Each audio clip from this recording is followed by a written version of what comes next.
Well, here we are. It's episode 30 of the Coin Jam podcast, and StreamYard just pulled a fast one on us. We used to use in the free feature, the features of the free version of StreamYard. It let us do an intro video, but now intro videos are a premium feature. So we might be dumping StreamYard relatively soon because that's just not gonna work for us. So here we are. Welcome to episode 30. We made it of the Coin Jam podcast. What he's trying to say is now you're going to get to watch us just kind of bob our heads to the intro music. It's going to be a little awkward, but it's fine. We'll have to. I think what I can probably do is do it with OBS and use a virtual camera, have OBS push the video, and then cut to my video. We'll figure it out. But yeah, I'm Charlie from Overtime Arcade. If you're watching this right now, you're watching this on my channel. As always, I'm joined by Kay from Prime Arcade on YouTube and Facebook and TikTok and everywhere. And Liam, one half of the dynamic duo that is Retrobotics. How are you guys doing? All right. All right as well. I know. I'm in mourning too. I can't believe we've lost Chance. I know some people are going to be excited. Some people are excited. I even know. Some people I thought you were in mourning about Hulk Hogan. That too, but Chance is very near and dear to all of our hearts, and it's gonna be sad, but some of our hearts. So I guess we're just not gonna get donations anymore for muting his microphone. But I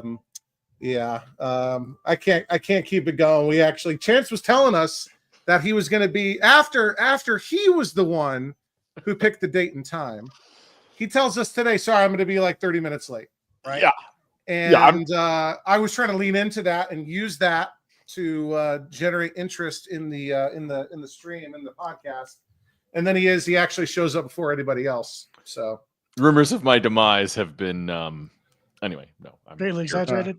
People already updated your Wikipedia page and your IMDb profile with the in memoriam. They did it, on Clav. Your profile got locked. So. Look, I've had 2 major car accidents, multiple high voltage electrocution, a near drowning. Hobby related? And no, near drowning and a nitrogen explosion. If there is a God, she's not trying hard enough to kill me. That's 8. That was just last week. So you only got 1 life left. Yeah, I know. No, 1, 2, 3. I got 3. Okay, all right. So, and a gangland assassination. It wasn't even pointed at me. Anyway, hi. I'm here. Mean streets of Calgary. Yeah, right. Yeah, Liam is laughing his butt off over there. Yeah. Y'all living in America. Arcade. I'm the one that shouldn't worry. Yeah. Actually, if you want to talk about that, this is slightly off topic, but if you want to start with that, there was a drive-by at my shop the other day. Nice. Yeah. Like disgruntled customer. No. Okay. So I was not the target. If I was the target, then they were a terrible shot because they didn't even hit my shop, and it's a very large building. It's because the light gun game you sold them stopped working. Yeah. It's those like Galaga fans. They're just hardcore. If it wasn't under warranty, that's not my fault. But yeah, there totally was a drive-by at my shop on just a random Sunday. Someone just drove past really fast and fired like 4 shots at nothing, by the way, because like my neighbor is just a couple of houses, but there's also just a couple of like very large fields of absolutely nothing. And where they shot was just the field. So they just literally fired at nothing. So is that a drive-by or is that a bunch of farm kids trying to like hit a sign? I think there was not even a sign to hit. I think it was just someone trying to lower property values, which I'm trying to buy my building. So I guess I kind of appreciate that. But so in other news, Kay bought some ammunition last week. But yeah, I actually walked down the road and found the bullet casings and everything. So yeah, fun times. No police evidence lockup there. Yeah. What about you, Liam? Any felonies happening outside of your arcade? No, I live in the middle of nowhere. Nothing happens here. The most interesting thing that happened is I saw a dog the other day that wasn't my dog in the yard. What kind of dog was that? But that's what kind of dog? It was a German Shepherd just wandering around. Hopefully, he got home okay. What did Ripley think? The littlest hobo. Ripley really wanted to be outside with the other dog.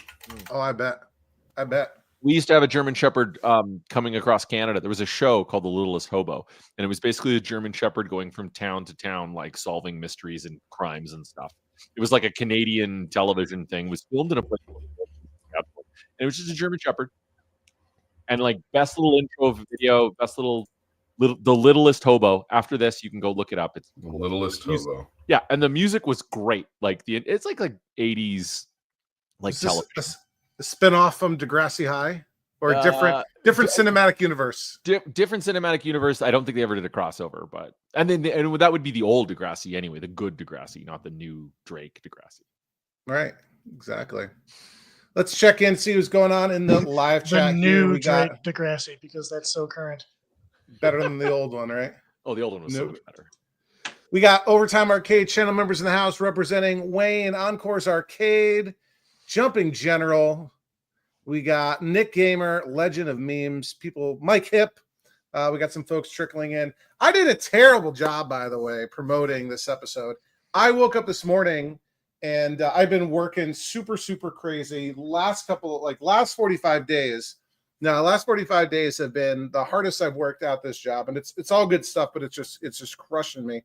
And I had an opportunity to sleep in a little bit today and kind of, bum around in the morning. And like, it was getting to be, lunchtime, and I'm like, oh, I forgot we're supposed to do the podcast tonight.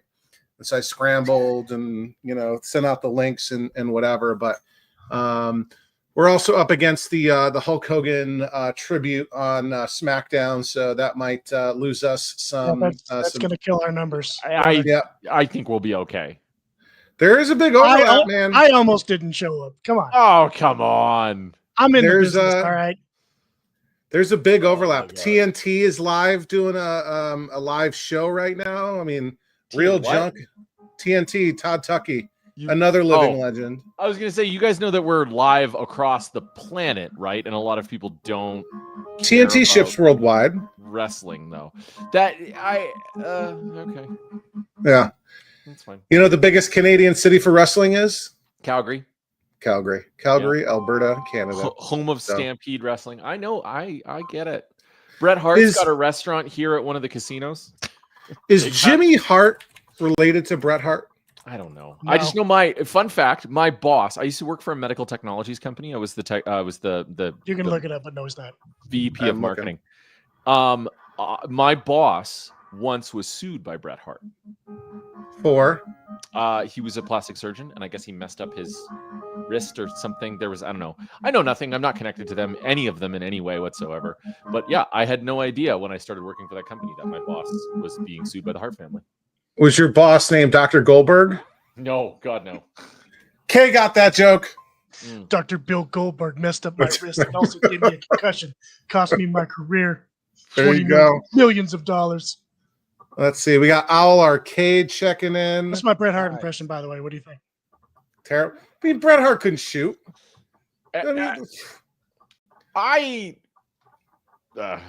Wrestling.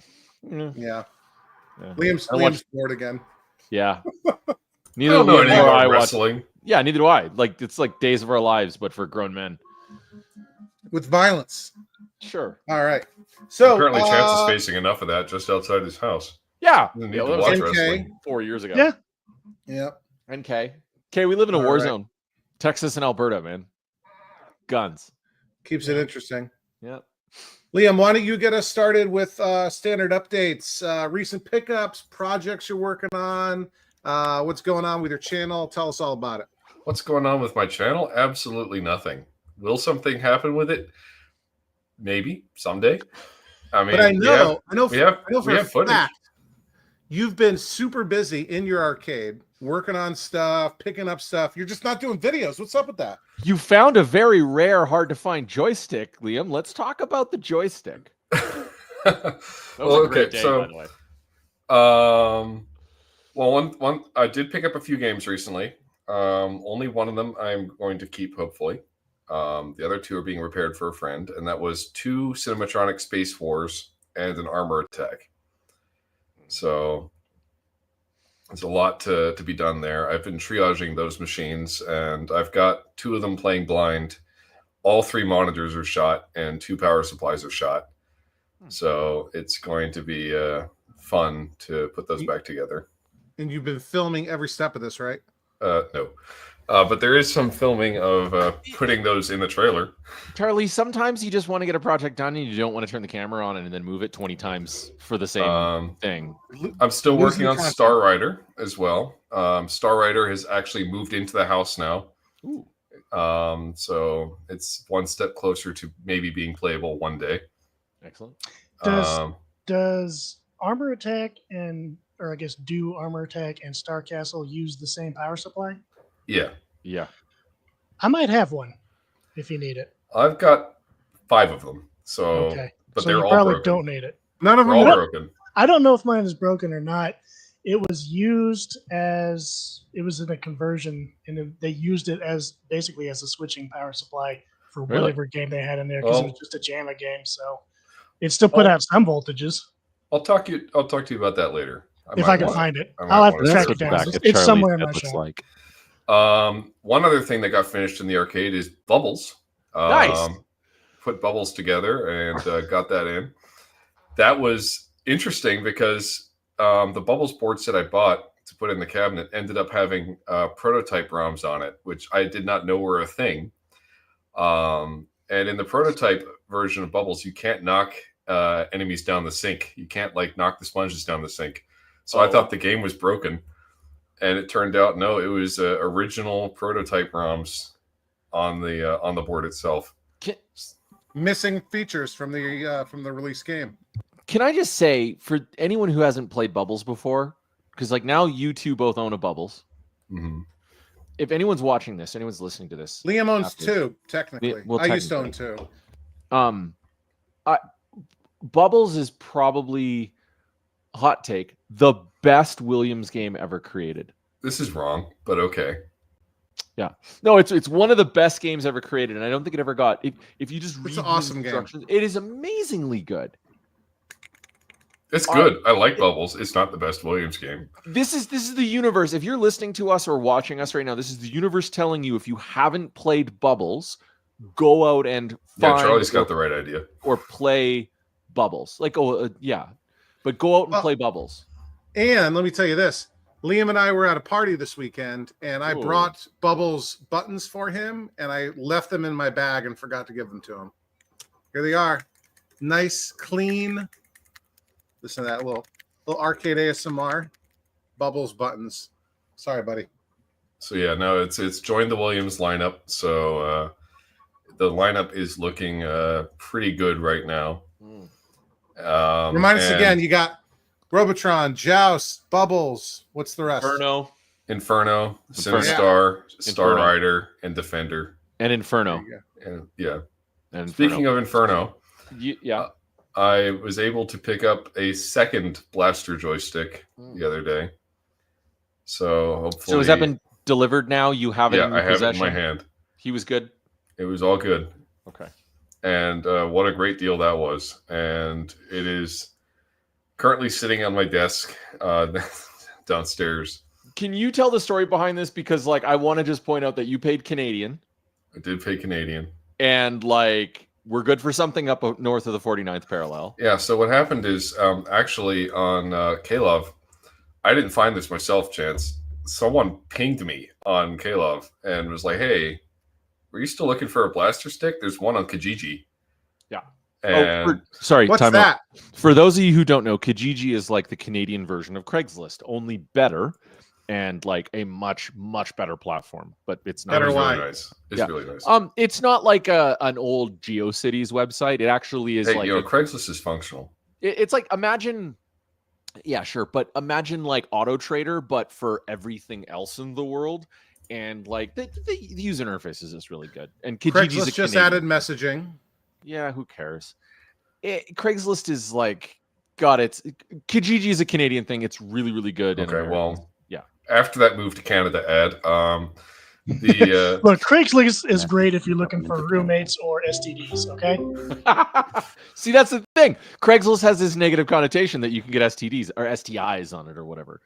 We're old enough to call it the right thing. You But say anyway. negative. I mean, Charlie's face is just indicating how much he's gauging to censor this.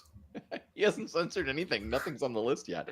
Anyway, sorry, Liam, you were saying somebody on Clov reached out to you and said, hey, the blaster joystick you're looking for is on a Canadian website. So immediately I messaged that person because the price was too good to pass up. And I am looking for another one. And luckily, and I also messaged Chance to see if there's anything possibly that needed to be done to get the thing. Because again, it was in Canada. But no, the seller was actually super nice and really helpful and shipped it to me pronto. And I just paid him and he shipped it right over. Yeah. And it arrived safe and sound. It looks like it's in great shape. It's just got a couple cracks in the plastic, which, who cares on a 40-year-old joystick? Yeah. And you can get reproduction handles for that. I'm not going to. No. But you could. I guess. But, it's staying as it is. And I'm very excited that hopefully soon Inferno will be back to full factory configuration. That just makes me so happy and like warm and fuzzy inside. That game is so awesome and it just deserves to be complete. Yeah, no, for a game as rare as it is, it's pretty cool to see it put back together. I mean, if it's so awesome, how come it's not on the 60-in one? I'm just saying. Listen. Just shush. Isn't it a horizontal game? It is a horizontal. Yeah. Okay, There's well, if real it's so awesome, garbage on why the isn't it on the 16-in. 19-in one? Okay, there's some garbage on the 19-in-1 too. Okay, they're not all bangers. The problem with Inferno, really, and the reason I don't think it's on anything is because the control configuration of Inferno is insane. Yeah, you can't get it with JAMA, really. I don't think JAMA even has enough inputs to support Inferno. We're all doing the Not math in our two-player. head. Yeah, no. Well, I'm very happy for you that you were able to. Canadian was able to help you out with that. Not me. Yeah. I just tried to be the middleman to help you out as a backup plan, but I'm very grateful that got to the home that it deserves to be to make that game complete. So hopefully it'll be complete, and I'll be continuing to put things in the Williams lineup because there are more projects on the horizon. So it's becoming a real endeavor. Craig is here. Craig Learmont is in the house. Holy crap! Wait, From Craigslist? No, Craig Learmont. Craig is one of my oldest and dearest friends. So not from Craigslist. He was the guy that you sent a text to right before the show saying, "Come watch me." Well, I sent it to the 8-Bit Roundup private Discord. Oh, I also There see you go. Stephen Wallard in the chat asking me, "Does Star Rider work?" The answer is a big fat no, because UPS, or not UPS, FedEx destroyed my Laserdisc player. And so even though I haven't fixed the PCBs yet, that is a major roadblock in getting Star Rider to function. Hey, speaking of Star Rider and Craig Learmont, he is the other guy that I was telling you about that also has a Star Rider cabinet. Oh, wow. Yeah.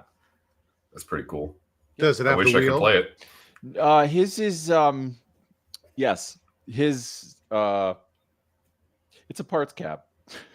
Yeah, I wish I had the wheel. I would do a lot for the wheel, because right now where the cabinet is, where I've put it, it's on its side, so you can clearly see into the empty void where the wheel would normally be. So I would love to find one if there are any out there. I'll put that again in my wanted section at the end. Cool. Does the Dexter support Star Rider? No. Yes, it does. And I actually have the disc that was used to make the Dexter image. Oh. The actual disc that they used to make the Dexter image? Yes. How do you validate that? How do you verify that? Because I got it from the guy who made it. Fair. Okay. I will sit down and shut up now. Your certificate of authenticity? Yes. Does it come with a little How are you hologram? going to prove it to the next person? Yeah. Yeah. What next person? Yeah, good point. Your heirs or successors? Sam? You don't need to prove it to her. She believes it. Yeah.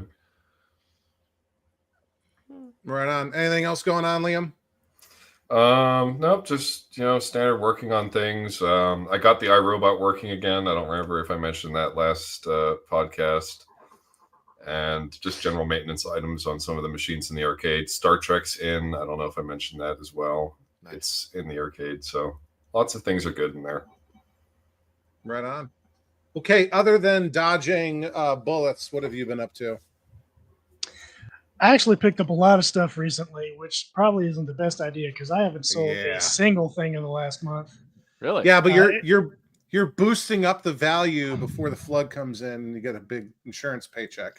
Yes, but my flood insurance doesn't kick in for at least 30 days. So I hope I don't get a flood within the next 30 days. So is it just like a grace period so you can't claim insurance fraud? Yes. Okay.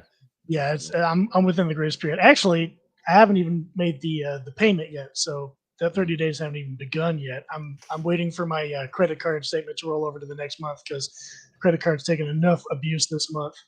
So I'm waiting for the next statement before I make that premium. That's a lot. But I've actually I've picked up quite a few things this last month just because a lot of deals have just been popping up, and some of them have been A lot of trades. deals. So that no money actually changed hands anyway. But I picked up actually just today. I picked up a Fast and Furious Tokyo Drift. Ooh. I picked it up from the local Mr. Gaddy's, which What's that? it's just a local pizza place with an arcade. It's a local franchise. I know the tech. He's not very good at his job, but I know him. So when you say local, doing like is business. it's a chain, or like, so if I go to like East Texas, I would find one, or It's a chain. I'm not sure how far it extends. so it's not like Whataburger. No, it's No. I've seen them around Texas. I don't know how many states around Texas it extends. Okay. But I grew up with it in Abilene. It's here in Odessa and Midland. I know it's also been in like San Angelo and Lubbock and just kind of West Texas. I miss Texas. I don't So they know how got much further beyond 70 that extends. 75 total locations, 44 in Texas, 14 Kentucky, 8 Louisiana, 3 Indiana, Wow. 2 each in Alabama and Tennessee, It's actually larger than I thought it was. Must have sprung up overnight. 1 each in Ohio and Oklahoma. So it's bigger than I thought it was. But, it's just your basic, pizza buffet, and then you go to your decently large arcade. So the local guy, like their card system only supports X amount of games on their system. And if they exceed that, they have to remove some games from their system. So he just kind of sells the excess.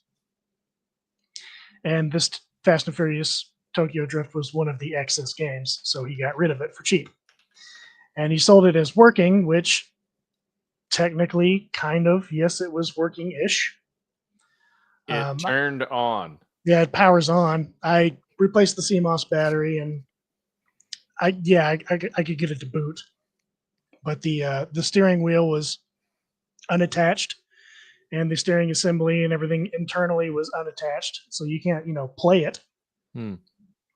But it's there, so it's a project. But I got it at a decent price, so it's not too bad. I actually made a video on it and posted it less than an hour before we started. So That's how you do it. Once this is done, go and watch the video on my TikTok at prime_arcade. Not now. Do it later. I also picked up and have posted for sale a Kart Fury, which is just another sit-down racing game from the early 2000s, I want to say. As well as a Fast and Furious Super Bikes. I picked that up at the same time. I also picked up a Virtua Cop 2. That's also up for sale. A Black These are all Tiger. enormous cabinets. Yeah, Yes. they're massive. Those are pretty decent sized racing games. I picked those all up right around the same time. Virtua Cop 2, also a pretty decent sized cabinet. Black Tiger and a converted Missile Command. Ooh. Sorry, did you say a Black Tiger in a converted Missile Command? It's a Missile Command that's been converted to a Black Tiger. Oh, cool.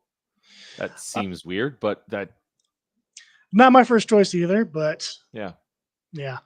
I was wondering if I should convert it back, but there ain't nothing in this cabinet that's still Missile Command, so the cost to do that, at the end of the day, I would make the same amount of money deconverting it back to a missile command and selling it than I would just fixing this thing up and selling it as a Black Tiger. So Probably less. You Yeah. probably yeah, make less probably money. less, honestly. Yeah. So I'll probably just fix it and sell it as is because I run a business, not a charity. Mm-hmm. I also picked up an empty Dig Dug cocktail cabinet, so there's no Ooh. monitor, no board. But Ooh. I've already got a Dig Dug cocktail that has all the artwork and everything, or it actually does not have any artwork, but it has the monitor and board. That's what I was So- going to ask. Can you send me the artwork, the underlay? No, so the one I picked up has artwork, but no monitor or board. The other one has everything, but no artwork, so I can move everything over to the new cabinet and have a nice complete cabinet with everything. Yeah. It's all right. And then There's a good use- scan of it out there. And then use the old one, and maybe I can find a 13-inch CRT. I don't have any. I've got shelves and shelves with a dozen or two 19-inch CRTs. I don't have any 13s. So that cabinet's probably going to sit in the corner until I can run across the 13, or if I can track down a Dig Dug board too, or maybe just turn that into a 16-1 with a flat screen. I don't know. Wait, I have a button for this. Wait, You can wait. complain all you want, but Wait. it's a Dig Dug cabinet with There no we go. artwork, with nothing in it. Who cares? Let me ask you this. As a professional, okay, how do cocktails sell to general customers? That's a Do they good sell question. well? They are typically less popular than the uprights, Okay. but I do have people specifically seeking out cocktails sometimes. Can I interject quickly? On that note, if we subtract the possibility of a sale for a Ms. Pac-Man or a Galaga cocktail, how do cocktails sell? What's weird is I can't sell a Galaga cocktail. Really? Everyone wants the upright. Galaga Wow. is my most popular game by far, Except the cocktail. except the cocktail. I can sell a Galaga upright in 20 minutes, and Now, I can if you- sell it for twice the value of what you think it sells for. Now, if you Everybody included wants a a case of Galaga. beer with the cocktail, or a box of like Smith and Wesson 30-odd 6. Okay, now He doesn't have a license for that. you got to not around here. Come on. All I have to do is change the wording of how I list it on Facebook. Around here, you just call it a paperweight. Yeah, That's the code word. get it for free. You just say, yeah, it comes with a paperweight. And everyone's like, oh, it comes with a gun. That's just the code word around here. But yeah, I cannot give away a Galaga cocktail for whatever reason. Nobody wants it. But if it's an upright, I can sell it for $2,000. Interesting. Just that is the absolute end all be all game that people want. I cannot hold on to a Galaga for 24 hours. It's gone. Even if it's not an authentic, like, dedicated cabinet, if it's just a repro with a flat screen and a 16-1 board in it, and it's not even a very good repro, if it looks like a Galaga-ish, it's gone. I don't understand that. I just don't get the game. I've never got the game. Okay. You got to get the dual ship. You got to do that. Yeah. But there have been some crazy deals on Galagas around here lately. Liam and I saw one. Was it $100 like last I think weekend it or was something 50. like that? Wow. And then one just got picked up for today for 25. It was listed as an empty cabinet, but when the guy picked it up, it was complete. So, like, the gas is more expensive to go get that than. Yeah. I mean, like, at the end of the day, my Ms. Pac-Man was kind of the same thing. It's like, what was like $400, $500, and like I've already made that money back. Yeah. So yeah, I can see that. Cool. Say, I do have people ask me for cocktails sometimes. Generally, they're a little bit harder to sell, but there are just some people that, first of all, they never know to call it a cocktail. They're like, I want one of those sit-down ones that you see at Pizza Hut sometimes. That's how they always call it. But Tabletop. yeah, they call it yeah. a table machine that they saw at Pizza Hut or at a bar. But Cocktail's a 1% term. It's what we call it, right? but Or there are people that specifically seek them out, so I generally can sell them. Cool. Right on. Well, Anything else? Okay. As for pickups, I think that's mostly what I've gotten lately. But yeah, I've picked up a lot of stuff lately and have sold absolutely nothing. I did I have spoken, I think on the last, I don't know, 8 podcasts that I had a motor dome pinball that I was going to fix, and I finally did. A motor dome? Motor dome, yes. Okay, I got to look this up. A motor dome. It was a Pinside. a Bally 6803 pin. Oh. Not that popular, not very highly rated. I played it a few times. It's not that bad. I get motor dome. Motor dome, yes. Motor dome, Bally, 1986, 2000 produced. Oh, okay, hold on. Yeah, it's not a great game. Not a great game. It's not very highly rated. I think for the rating it has, it's a little low. It's better than what it's rated as. It's still not great, but it's a motorcycle pin. Like, there's not many great motorcycle pins out there. Like a Blackwater Bonsai Run. Bonsai Run's okay. Bonsai Run's awesome. Bonsai Run's okay. It's pretty not good. like, yeah, but it's not like I need a Bonsai Run. Like Blackwater, what is it? Blackwater 100 or Blackwater? Again, you're talking to someone who feels that like the whatchamacallit is the worst pinball machine ever made. Terminator 2. Thank you. Yeah. And I don't hold any stock in Adam's. Yeah, and you also said that Bubbles was the best Williams game earlier. I would say Bubble. Okay, let me rephrase that. Bubbles is one of 3 of the top Williams games. Robotron, Joust, Bubbles. Those are my top 3 for Williams. Figured you're gonna say Joust 2. No, Joust 2. It's like okay, but it's not great. You don't like Sinistar? I'm not a fan. I'm like, okay, it's fun, but it's not like I'm gonna spend all day playing Sinistar. Like I could spend. I think this is the kind of thing you hear from people who aren't good at video games. Listen. Probably. I've got that multi-Williams, that gorgeous multi-Williams that I built out of a Joust cabinet downstairs in my dining room. And does it have a 49-way stick? It does not. Then you're not playing Sinistar right. And I'm not playing Bubbles right either. Bubbles doesn't have a 49-way stick. No, but Bubbles has that like fancy whatchamacallit stick. It's an optical, but it's just an 8-way. Yeah. But the point is like I've got a really nice, I'm very proud of multi-Williams downstairs. And when I'm cooking something on the barbecue and I want to kill some time in between like flipping the burgers or whatever, the chicken or whatever I'm doing, I will load up either Vanessa's Tapper or I'll load up the multi-Williams. And if I'm loading up the multi-Williams, I'm playing Bubbles. That's just it. It just like it's been there since COVID. I'm gonna go and I load think up it's Bubbles. great. Yeah, it's great. I think it's wonderful. I don't know if I could say it's as good as Robotron though. It's definitely not as good as Robotron. I wouldn't put it as good as Sinistar. It's better. I think I like it more than Joust. But I'm just not good at Joust, and I admit that. I also hate Ms. Pac-Man, so yeah, well, you've got a lot of wrong opinions. We knew that already. Yeah, we get it. We get it.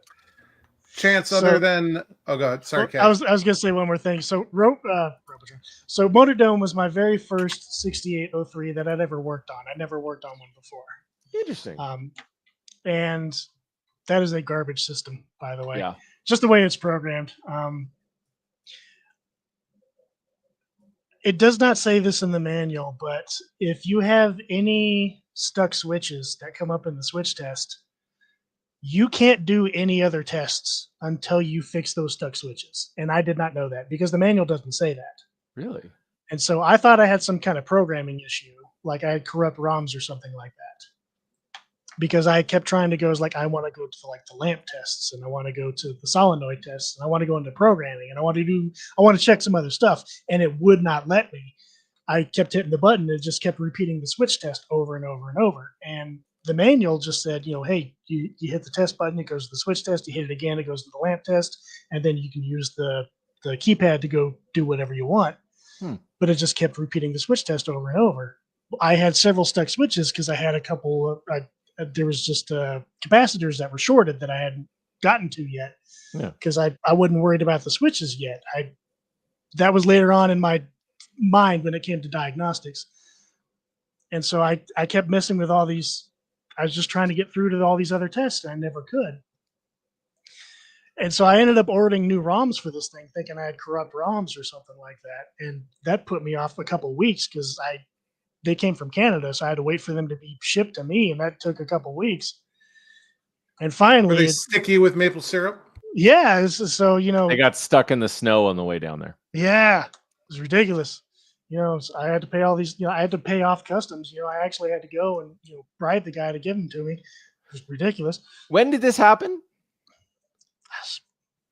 Like a month ago now. Okay, that's not our fault. That's because your de minimis went from $800 to $0. That's why you had to pay customs.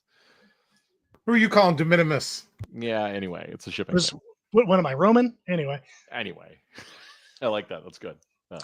so yeah, once I cleared out all the stuck switches, which I just snipped some dead capacitors, everything worked fine. But the manual does not say that, so I had no reason to suspect that was the issue. So I was chasing my tail for a while with this thing that I never knew was a problem. So it was just poor programming to begin with. It's one of the things in pinball, like working on pinball machines for as long as I have, that I realize that if something is annoying in a system or a generation for a company's boards or design or something, very quickly that gets fixed because operators have zero patience. Yeah, especially like over the years of pinball operators, there's so much else that can go wrong with the mechanics of and electronics of a pinball machine. They have zero tolerance for BS. So they're just like, fix this now or we're not buying another game from you. That can't be said about modern Sterns, but I digress. See, I didn't see it in the Adam's repair just guide I was going with either. So nowhere did I ever see that if you can't get past the switch test with all fixed switches, then you won't be able to do the other switch tests. So yeah, I chased my tail for a while. So pro tip for anyone working on 6803s: fix all your switches first before you do anything else. It's poor programming. And now you know for all the future ones. Mm-hmm. Were there any good games with that version of the hardware? From what I read, there's not very many. I think Strange Science is the one that everyone said is probably the best of that generation. It's a good game. I think that was about it. That was pretty much the shining star of that generation was that one game. It's not really much. Yeah.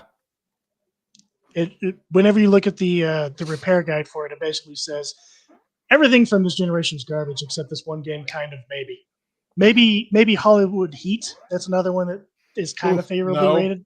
Hollywood Heat's garbage. Hollywood Heat. There you go. Yeah. That's one of the higher rated ones. Yikes. So that gives you a frame of reference. Good luck selling that game now that you've talked it up so much. Yeah. Yeah. I hope they don't watch the channel. I have it listed for sale. So if you're one of my customers, you didn't hear that. There you go.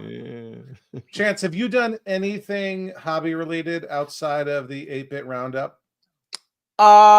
Yes, I have actually. Okay. I have two things. One of them is kind of worked on and finished the X-Men and got it up and running. Not important, and swapped some monitors at Pinbar because I had to get some work done for some games at Pinbar, but that's a long story.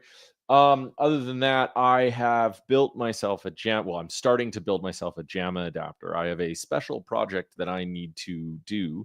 And I've got, so everybody, I don't know if you don't know, I've got one of the Makes Tracks cabarets that came out of the shipping container in Vancouver, I think it was a number of years ago, that were all like new in box.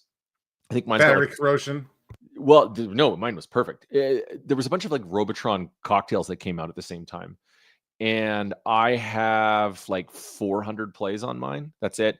You can actually see mine in The Last of Us. So if you watch episode 7 of season 1 of The Last of Us, that's my specific game. So I have a very special, and it's not film related, but it's kind of film related. I have to take that game and I want to put a bit kit in it temporarily. So I have to make a JAMA adapter for it with an Ian Kellogg JAMA fingerboard and a JAMA edge connector. So that's the other thing that I'm doing in the background. But yeah, other than the 8-bit roundup, which we'll get to. We'll get to. Yeah. The only other thing I can think of that is related and something that's going to go on the chopping block. I'm just going to let this out into the universe. They haven't been put up for sale yet. But a Tapper cocktail. And I saw that just because one of the guys in, I think it was Mike Hip, or someone in the chat posted about a Pioneer balloon. We'll get there. A Tapper cocktail, a Jump Bug cocktail, PGA Tour Championship Edition, a Star Castle, a Warp, and a Pioneer Balloon, all with very low plays, except for the championship, PGA Tour Championship, which doesn't have low plays, and the Tapper Cockpit Tail, which doesn't have low plays, but is fully rebuilt from a monitor perspective. Ooh, a Tapper Cockpit would be interesting. The Tapper Cockpit, can you imagine? Yeah, I was just thinking that. Environmental root beer tapper. Environment, yeah. You break a glass, they spill liquid on you. These games will all be going up for sale very quickly, with the exception of the armor attack in the middle, because that one's already spoken for. So that I just want to do a plug for that. These will hit Clov very soon. It is a friend of mine who is selling them, not myself. But I'm going to help him make sure that they all go to a good home. So if you are in the market for one of those games, with the exception of the armor attack, because that's spoken for. The Pioneer Balloon is not spoken for. The Pioneer Balloon is not spoken for. I know. I thought it was spoken for. Well, if he wants it, we can definitely put it on a pallet and ship it to him. That's going to be something that he's going to have to work out with my buddy. Okay, if you play Tapper in a bar, isn't that technically environmental Tapper? Oh, I like that. Yes, I would say it is. It's very philosophical. That's question, very, that's very wax on, wax off. Yeah, That's some Inception stuff right there. So all barcade tappers are in fact environmental. Yes. Yeah. Oh, yeah. No, I think you're right. So Or if you is had it like an only environmental, the bartenders get to experience environmental tapper. if you had an environmental Discitron that you converted into a Tapper and you put it inside of a bar, would you be playing like Tapper inside of a Tapper? That's Inception. That's like 5-minute abs. Yeah, but then like, what about ice cold beer? Like ice cold beer, or if you're playing root beer tapper at a soda fountain. Oh my God! Too far. Yeah. So yeah. Anyway, going back to it, those games will be up on Clov soon. If he wants that Pioneer Balloon, sure. Let's talk. $500 shipped. I don't know about that. Do it. Sold. I'm not. I helped Dan set those prices. It's too late. Sorry. It's done. It's a verbal contract. You're obligated. Did you know That's the apparently? law. Did you know apparently? This is true. I don't know the specifics of it, but there, and this is how like podunk the Canadian law system can be at times. Apparently, the Canadian Supreme Court just shot down looking at a case that involved a farmer and some like seed flax sales company, because he like sent him a contract over text messages and the farmer gave him a thumbs up, and the thumbs up emoji is now considered in law like a verbal agreement to the contract. I saw that this morning and I was like, what if it was like a typo? I meant to do the thumbs down, but my finger. Yeah, I don't know. I'll have to find that article, but there's probably precedent from people sending you spam and like how you've agreed to it with like click wrap. Yeah. That's What probably if like you're you send the thumbs up, but you didn't change the skin tone of the thumbs up, so it wasn't actually your thumbs up because it was the wrong skin tone? I think we're again getting too deep into the philosophical side of things. So, I'm not a lawyer, so you know. I just put one on TV. Bringing us back around. Yeah, I've been busy. I've been crazy busy. But I did pick up 2 new games that I haven't talked about. I picked up a game that was absolutely on my VAPS wanted list. It's a game that Liam and Sam have, and also Troy from Troy's Restorations have. Else Panic? I was playing it. No, I was playing it last weekend at a buddy's house. That low. I would argue. Let me see what you guys think. I would argue that this might be the best in-house developed Midway game. Not licensed. Go on. Not like Tapper and Domino Man and Timber. They were all that like Chicago toy company. Mortal Kombat 4. Well, that's really not Midway anymore. Sorry, timeout. Dillweed just messaged me. He's watching. There you go. Yeah. There you go. Dillweed, I got your message. We'll talk. I think this is the best in-house developed Midway game. Liam knows what it is, so he APB? can't guess. No, APB's not. No. Not good. APB is great. APB is one of those games where they were like, hey, we've got more money, more time. Keep developing the game. I'm double checking the date. I think is it 81 or 82, Liam? Spy Hunter's not. Spy Hunter's a good game, but it's not like the best. It's not Spy Hunter. Yeah. This is 81. It doesn't even show up on the Wikipedia list of Midway games. Really? Really? Unless I'm wrong, I don't think this was. I'm pretty sure this was developed by in-house. What by game Midway. is it? I already said it's Mortal Kombat 4. No. Mortal Kombat 4. This is like a combination of Pac-Man and Galaga. And it's not the like reunion 20th reunion cabinet. Nope. That's a really weird way to describe it. This was the sound was programmed by the same person who did the sound for Satan's Hollow. It's not Satan's Hollow. Gal's Panic 2? Kixed? Nope. No. Solar Fox. Why would you? Solar Fox. Okay, Solar Fox is a good game. Why would you say it's the greatest? Because Midway, I don't think was a really good game developer. I think they were a good publisher, distributor. Liam just spit out whatever he was drinking, but Yeah, the best out of a pile of steaming shit. That's the compliment. There we go. So I'm warn me, I'll beat you out. So all the games we think of as awesome Midway games weren't developed by Midway. Like, no, obviously Pac-Man, Galaga, so many things like that. And like I forget what's the name of all of Chance's favorites. Yeah, all of the best stuff. It was I'm looking it up. Marvin Glass and Associates made Tapper and Timber and Domino Man, so those aren't first party games. And those are the best Midway games. And Spy Hunter, I think, is really, really, really good. I'm not going to say it's an awesome like game, right? Tron, beautiful cabinet. Yeah. Beautiful cabinet. It's very bright. Yeah. It's a great cabinet to hold a bunch of demo games. Solar Fox is awesome. Great artwork. Awesome. Kind of unique gameplay for what it is, but still familiar at the same time. So when you say, so basically what your argument is, I'm going to distill down to a very narrow window these couple of games that were made by this company by themselves, totally precluding all of the really good games and arguably good games. Right. That's not a big sample size to choose from. But the statement then becomes, valid. Yeah. All right. Yeah. So I'm excited about that. Attorney. It doesn't. When you put up all these qualifiers, I mean, it's really hard to argue. Yeah. It doesn't have the board set. I'm probably not going to really worry too much about putting an MCR together. It has. It's on the bit kit, so I'll probably throw a bit kit in there. What MCR is that? 1, 2, or 3? I forget. It's an early one. It's 1. No. It's post Astrocade. No.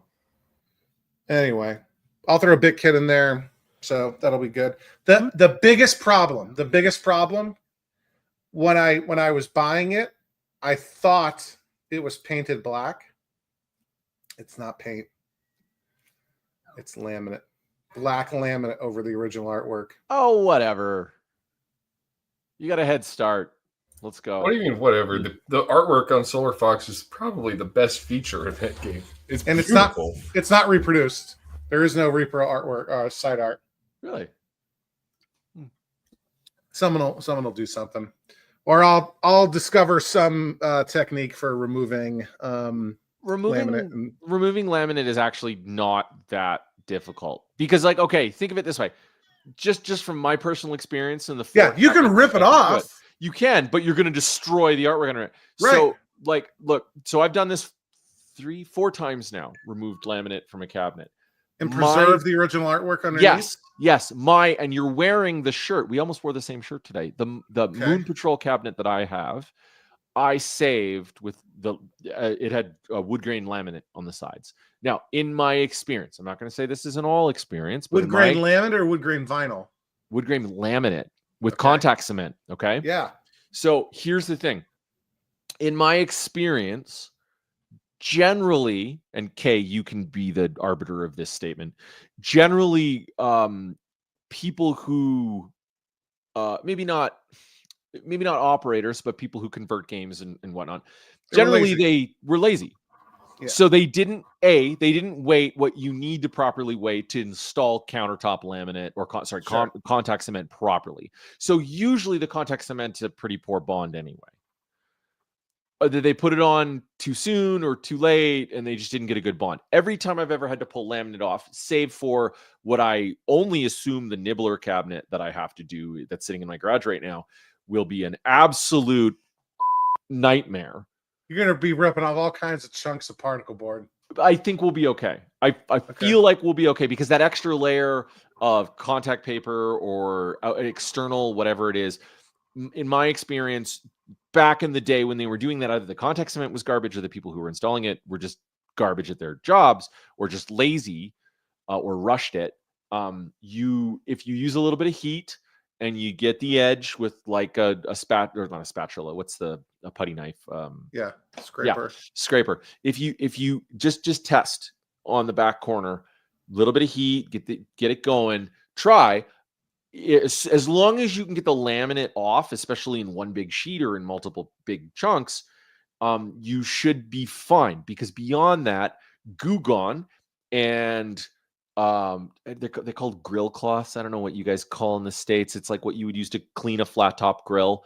They're like a towel. Use a grill cloth and you soak that with some Goo Gone or some paper towel. And you soak, I don't know what the American version of paper towel is, but you soak that with some Goo Gone, and you can actually scrape off contact cement without destroying artwork.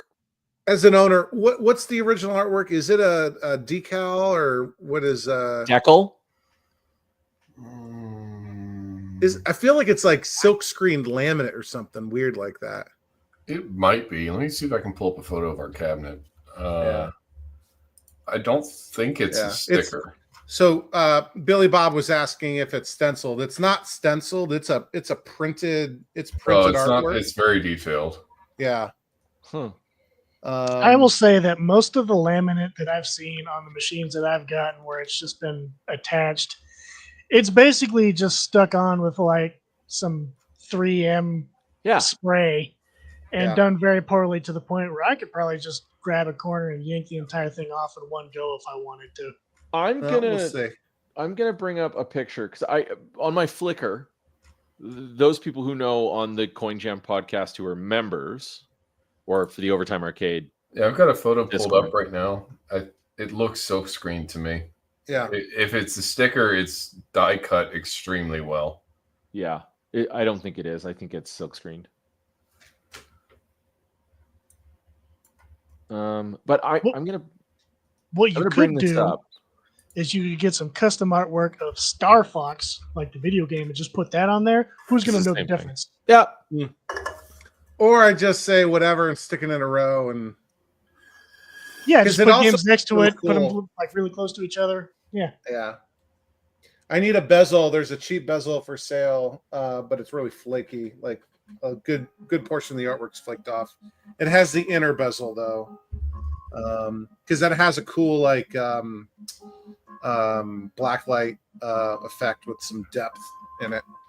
So yeah, if people out there have never played Solar Fox, fire it up in MAME, play it on your surprisingly computer. Good game. It is, and it's got some depth. You can play it a lot of different ways, right? Charlie, here's what I was talking about on the Moon Patrol. So legitimately, this is just paper towel soaked in standard Goo Gone. And it didn't take the paint off? No, it took a little bit of heat. And then when I was done, like I was able to save that cabinet. Now, on some of the edges, there's still just like a little bit of yellowish. Like I couldn't scrape it all the way to the edges, but for the most part, like it was such an easy. And that game is now like one of my favorites in my collection. Nice. So, yeah, I would say it's an easy thing to. It is the only Williams licensed game that I would like to have. You don't want Matrax? Motor Race USA? Motor Race is okay, but Motor Race No, is it's not. terrible. No. Matrix is bad. why is Matrix bad? It sucks. It's like Pac-Man, but better. It's Walter Day's favorite game. What? I Really? actually saw a prototype. Walter Matrix Day on Facebook had- the other day. I think he's been taken down, but Walter Day had the world record on Matrix for a while. Matrix with the speedy chip, I would argue, is better than anything Pac-Man ever created. It's just having that extra layer of the game. There's all those little things. It just feels like a more developed. So you must be a maze fan game. of Marvin's Maze. I don't mind it. I think Matrix is one of you put Matrix and Ms. Pac-Man up to each other. I would take Matrix over Ms. Pac. Well, Matrix with the speedy chip. Is it better than Shadow Labyrinth, What? I don't know. I never the latest Pac-Man game? don't care. Pac-Man is now a action RPG Metroidvania. What? Yeah, you didn't Is- know this? Yeah, Bandai Namco has stooped Yeah. that low. It's called Shadow Labyrinth. It's a action RPG Metroidvania set in the Pac cinematic universe. Yeah, it's kind of like I haven't played it, and I haven't really seen much of it. I think like instead of turning into a morph ball in Metroid or having familiars like in Castlevania, you have Pac-Man that can perform actions for you. Yep. Well, I know Oh, my yeah, opinion that on sounds pretty good to Pac-Man me. is wrong anyway, because my favorite Pac-Man game is Pac-Mania. I like Pac-Mania. I like What? Pac-Mania. Okay, if I had to actually pick a favorite out of all of the Pac-Man, I would say Battle Royale. Battle Royale is a great game, right? It's okay. If they put it on better hardware, maybe. Every time I've played it, it's a laggy, crappy. It is laggy. Yeah, Hold on, I have to do one thing. that is true. All right. Chance to go into the bathroom. All right. What else? So other than, whoa, my mouse just died. Can't get to my list. What am I going to do? Oh, there we Now, go. see, the best Pac-Man game is Pac-Man 2, The New Adventures, because if Hmm. Pac-Man makes you upset, you can hit him with a slingshot, and that's very satisfying. So the other game I picked up is actually also two games. This was unexpected. Liam and I, when we were at this party, we went to a buddy's house. Dell was there.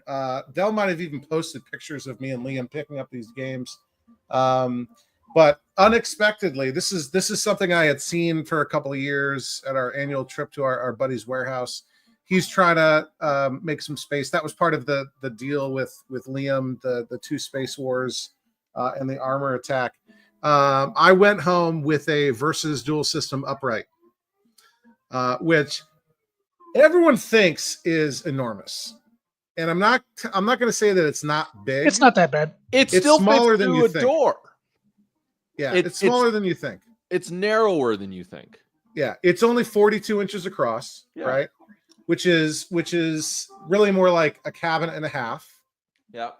And it's not really much deeper. Like Nintendo cabinets are relatively deep. Yeah. And it's not particularly deep, and it's short like a Nintendo cabinet. That's been converted to Cyberball. I think my plan is to turn it into like I'll have a couple of Versus boards, but I think the sort of like base setup will be Wrecking Crew, because you can play that on both monitors, and it's definitely different than the NES version. Can I make a suggestion? Sure. Have a Wrecking Crew board, but Yeah. also have a tennis board. Yeah. Four player tennis Maybe. on like a red tent. That game, when you get four people up on it, that game slaps. Well, you heard of the red tent. This is more like the gray skyscraper. Yeah. I know. Yeah. Our friend in town has one. They're great. Let me tell you, if somebody gave me a Versus tennis populated for 4-player, I would accept it. Just But get it's probably not. It would probably be relatively low on the list of, because I also have a pending pickup. That deal was worked out before this deal happened for a Versus Unisystem upright. That's got a working Super Mario Brothers board. I think I want to set that up as Ice Climber, like have Ice Climber Marquee, right? Yeah. Yeah. Because that's the only game specific artwork on versus systems is the marquee. So I'll get those repro marquees, and start collecting boards to swap in around. I think Ice Climber has my least favorite physics in any game ever. I'd agree with that. It's because it's different than Mario. Because it's awful. That's why. Yeah. You know what, Charlie? What you need to do? I know he doesn't make them anymore, but the 2600 multi-kit boards for the Nintendo Versus. So in my red tent, they're out there. No, you can get them. They're on eBay. Yeah, they're out there. On my red tent, I've done 3 modifications. One, I've put it up on the stilts, so it's the taller, you stand up red Cabertail. Yeah, it's awesome. That's the way to do a red tent, is the extensions. 2, I've got a pair of 2600 boards. Okay. And I've got all the games on that actually are worth their salt. And then 3, Mike's Not Arcade. versus Mahjong. No, it's a horrible game. Skate Kid, horrible game. But all the ones I'd have to share. I'll have to send it to you later. What my game list is on mine. Mine is like perfect. And then the other thing I've got, Mike from Mike's Arcade makes a switcher for it. So I literally just walk up to my red tent and I press the 1 and 2 buttons at the same time for half a second, and it goes from like balloon fight to wrecking crew to tennis, and then it like splits it up between the two. Versus RBI baseball. No, but here's the thing. So it doesn't do any of the daughter board games. So that's the only like kicker here, is if you have any daughter board games. So I really like and am very partial to Dr. Mario. So I have a separate versus board that has Dr. Mario on one side, and I think I put Mario Brothers on it. I had Castlevania on it, or RBI, I can't remember. But I literally, no, it was Mario Brothers and Dr. Mario. Because like if I pull the board out, I swap it, and it's got Mario Brothers on one side because that's a fan favorite here. But a 2600 kit is the way to go. I've got other versus marquees over here. I'm not seeing them. I got a really dumb one too. See if I can find it. Talk amongst yourselves. Let's all talk smack about Charlie. Yeah. Like, what a... I can still hear you. No, I can't. Don't worry about it. Yeah, but you got to shout to overcome the din now. So, hello there. How's you? I think versus Atari RBI Baseball is my favorite. I think it's a great game. I met a guy. I was gonna say, go ahead. I want to get a dual upright like the one that Charlie has, and I want to put Castlevania on one side, and Duck Hunt on the other. It's like Castlevania and Goonies. I don't know why those games are like super popular, but I get it. But I just like spooky games. Duck Hunt's not bad. Listen, if you're gonna do Duck Hunt, do a play choice. Well, I was thinking about play choice as well, and then putting like Super Mario Brothers on the. Because you can't shoot the dog. Yeah, you can't shoot the dog. Why would you shoot the dog? Why wouldn't you Why shoot would you the shoot dog? the dog? The dog deserves it. That's true. He does. I don't care how. No, a dog never deserves it. Okay, so I sold a versus Hogan's Alley to the arcade in my hometown, and they converted it to a versus Duck Hunt. And the last time I went there, I played it, and they didn't know that you could shoot the dog in the bonus round. So I showed them that. Found it. Oh my god, that's amazing! That's I thought it was the coolest thing ever. That's the best thing ever. If you're gonna have versus Duck Hunt, you gotta have the Gumshoe marquee versus Gumshoe. Actually, I think I have one of those. Why? The marquee or the game? The marquee. I have the game. I have the game in. Or no, I have the Gumshoe. I have Gumshoe. Well, 35 games in, I still don't own a single Nintendo title. Yeah, that's impressive, actually, considering how statistically impossible. No, it's not. Kinda. But I would say, like, I held off on doing play choice for the longest time until I was like, okay, I have to build this Wild Gunman cabinet, and then I'm like, it has to be play choice. And then like Matt helped me out with the boards, a couple of the cartridges, and like I love having that Wild Gunman cabinet. It's so like, because I've got Mario 2 and Mario 3 on it and a bunch of other stuff, but I think like and a Double Dragon. And a double dragon. Yes. Just like a shirt. No, my shirt. Oh, his shirt. Yeah, I was like, Mike, I'm not wearing. Oh, I'm got wearing the Bimmy and Warlord Jimmy. shirt. There you go. Yeah. That's it. But I honestly like. There's something so cool about like being a Nintendo collector. Probably a little overblown and a little biased on this, but there's something so cool about having a good collection, a curated collection, not the whole collection of Versus titles, and a good, solid PlayChoice 10 board. And it's from a company that still exists in its original state, right? Yeah. Maybe the only one you could argue still have some sort of continuity is Sega. Not Atari. Not Atari, not Williams, not Midway, not Bandai Gottlieb. Namco. Nope. So let's say other than that, I released a video on the Popeye pickup. Not surprisingly, that is the best performing episode I've released since the West Virginia warehouse raid last year. I'm assuming because of the not at all clickbait, but very intriguing thumbnail with the cabinet ablaze. So that's been great. Been working on in the limited time I've had lately, been working on the Outrun Mini. That's mostly a cabinet restoration. The electronics are all done. The monitor probably could use a cap kit, but it's all working. I'm repairing some damage on the cabinet. And the dashboard is broken, and I've been working. I've been using channel member Marky Mark as my guinea pig. He's working. It was like a Crazy Taxi seat or something like that, where he had plastic damage, and he was trying out this technique with is it ABS slurry he was using? As it's almost like plastic. It's almost like plastic bondo, but you have to make it. It's better than the stuff you can buy in store. You dissolve plastic into acetone until you get the right consistency that you're looking for. What? And then you shape it. It's weird. So Sounds like math. yeah. Yeah. Tell Todd we this is Chance's fault. Chance Hey, picked the whoa. commonplace. So not only are we are competing against Todd Tucky, we're also competing against SmackDown. But SmackDown's probably over by now. If I picked the date and time and all three of you followed me into this. Well, you said this is the only time I can do it. Okay, I almost didn't make it today.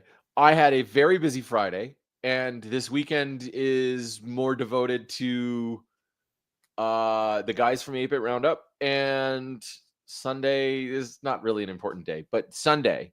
Okay. Yeah, anyway. I couldn't do Sunday.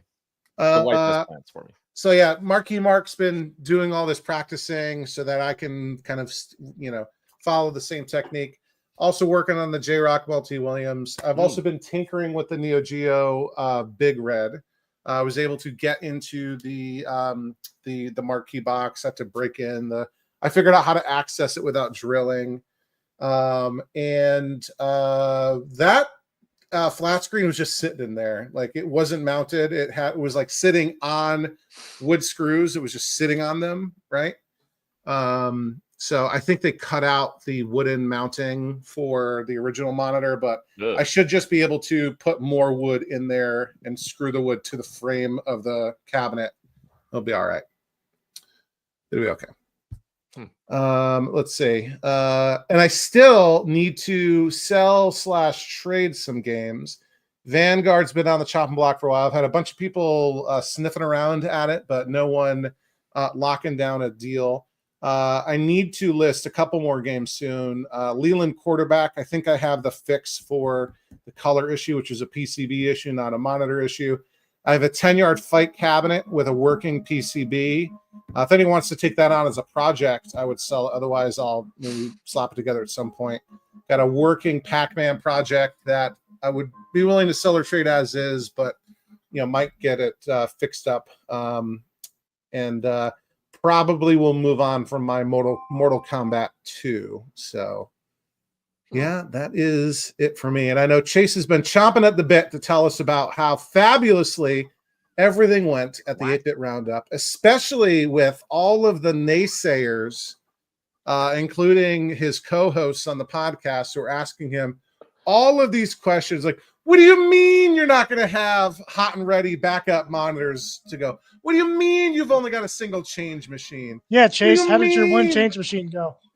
So Who? tell us all about it. Take your victory That's lap. what Charlie said. No, That's no, good, that was your name. no. What Okay. color is your Bugatti that you're buying with the money that you made? No, I did this pro bono, so I pretty much didn't make a dime. I didn't make a dime. There was like the odd, we found it in the bottom of one of the cabs. Yeah. But Loonies anyway. and toonies, not dimes. quarters. So for starters, it's not in Mind everyone what this was if they missed the last episode. Okay, so you know what? I've got a cool prop that I can show off. So this is a 3D printed 8-bit Roundup light up sign. I want to just call this out because this is really gnarly. Anyway, so we can see that. So anyway, I'll turn the desk back on. And anyway, so 8-bit Roundup. So long story short, my wife works my wife works for the Calgary Stampede, and she started in like February. Which is March. what? Calgary Stampede is touted as the greatest show on earth, outdoor show on earth. It is over 100-year-old. I think it's like 105, 100. I'm gonna get smacked. She's gonna come through that door and thwap me up back of the head. Calgary Stampede is a giant rodeo and fair, world renowned, takes place in Calgary every single year. Annual attendance is roughly 1.2 million to 1.4 million. They were like 7,000 people away from a new record of all time this year. Anyway, so it was like 1.4 million that they normally come in. Anyway, long story short, my wife starts her new job at the Calgary Stampede in like February, March. And within like a week or two, she ends up in this meeting where they're chatting about, hey, one of the buildings on the Stampede grounds, we want to do an activation. We're thinking about doing an arcade in it. And she started asking the vendor that they were in like some pretty pointed questions Going, about, somebody. No, it wasn't like that at all. She literally, and this is how she told it to me, she started asking questions, like aggressively asking questions to the vendor about free play, coin drop, all that kind of stuff. Like, what's your plan for this and that? And then after that, her boss was like, how do you know so much about arcade games? Well, my husband's a nerd. Yeah, we've got a fair few of them. And they're like, well, can he do the arcade? And then she's like, comes home. It's like, can you do the arcade? And I'm like, can I do the arcade?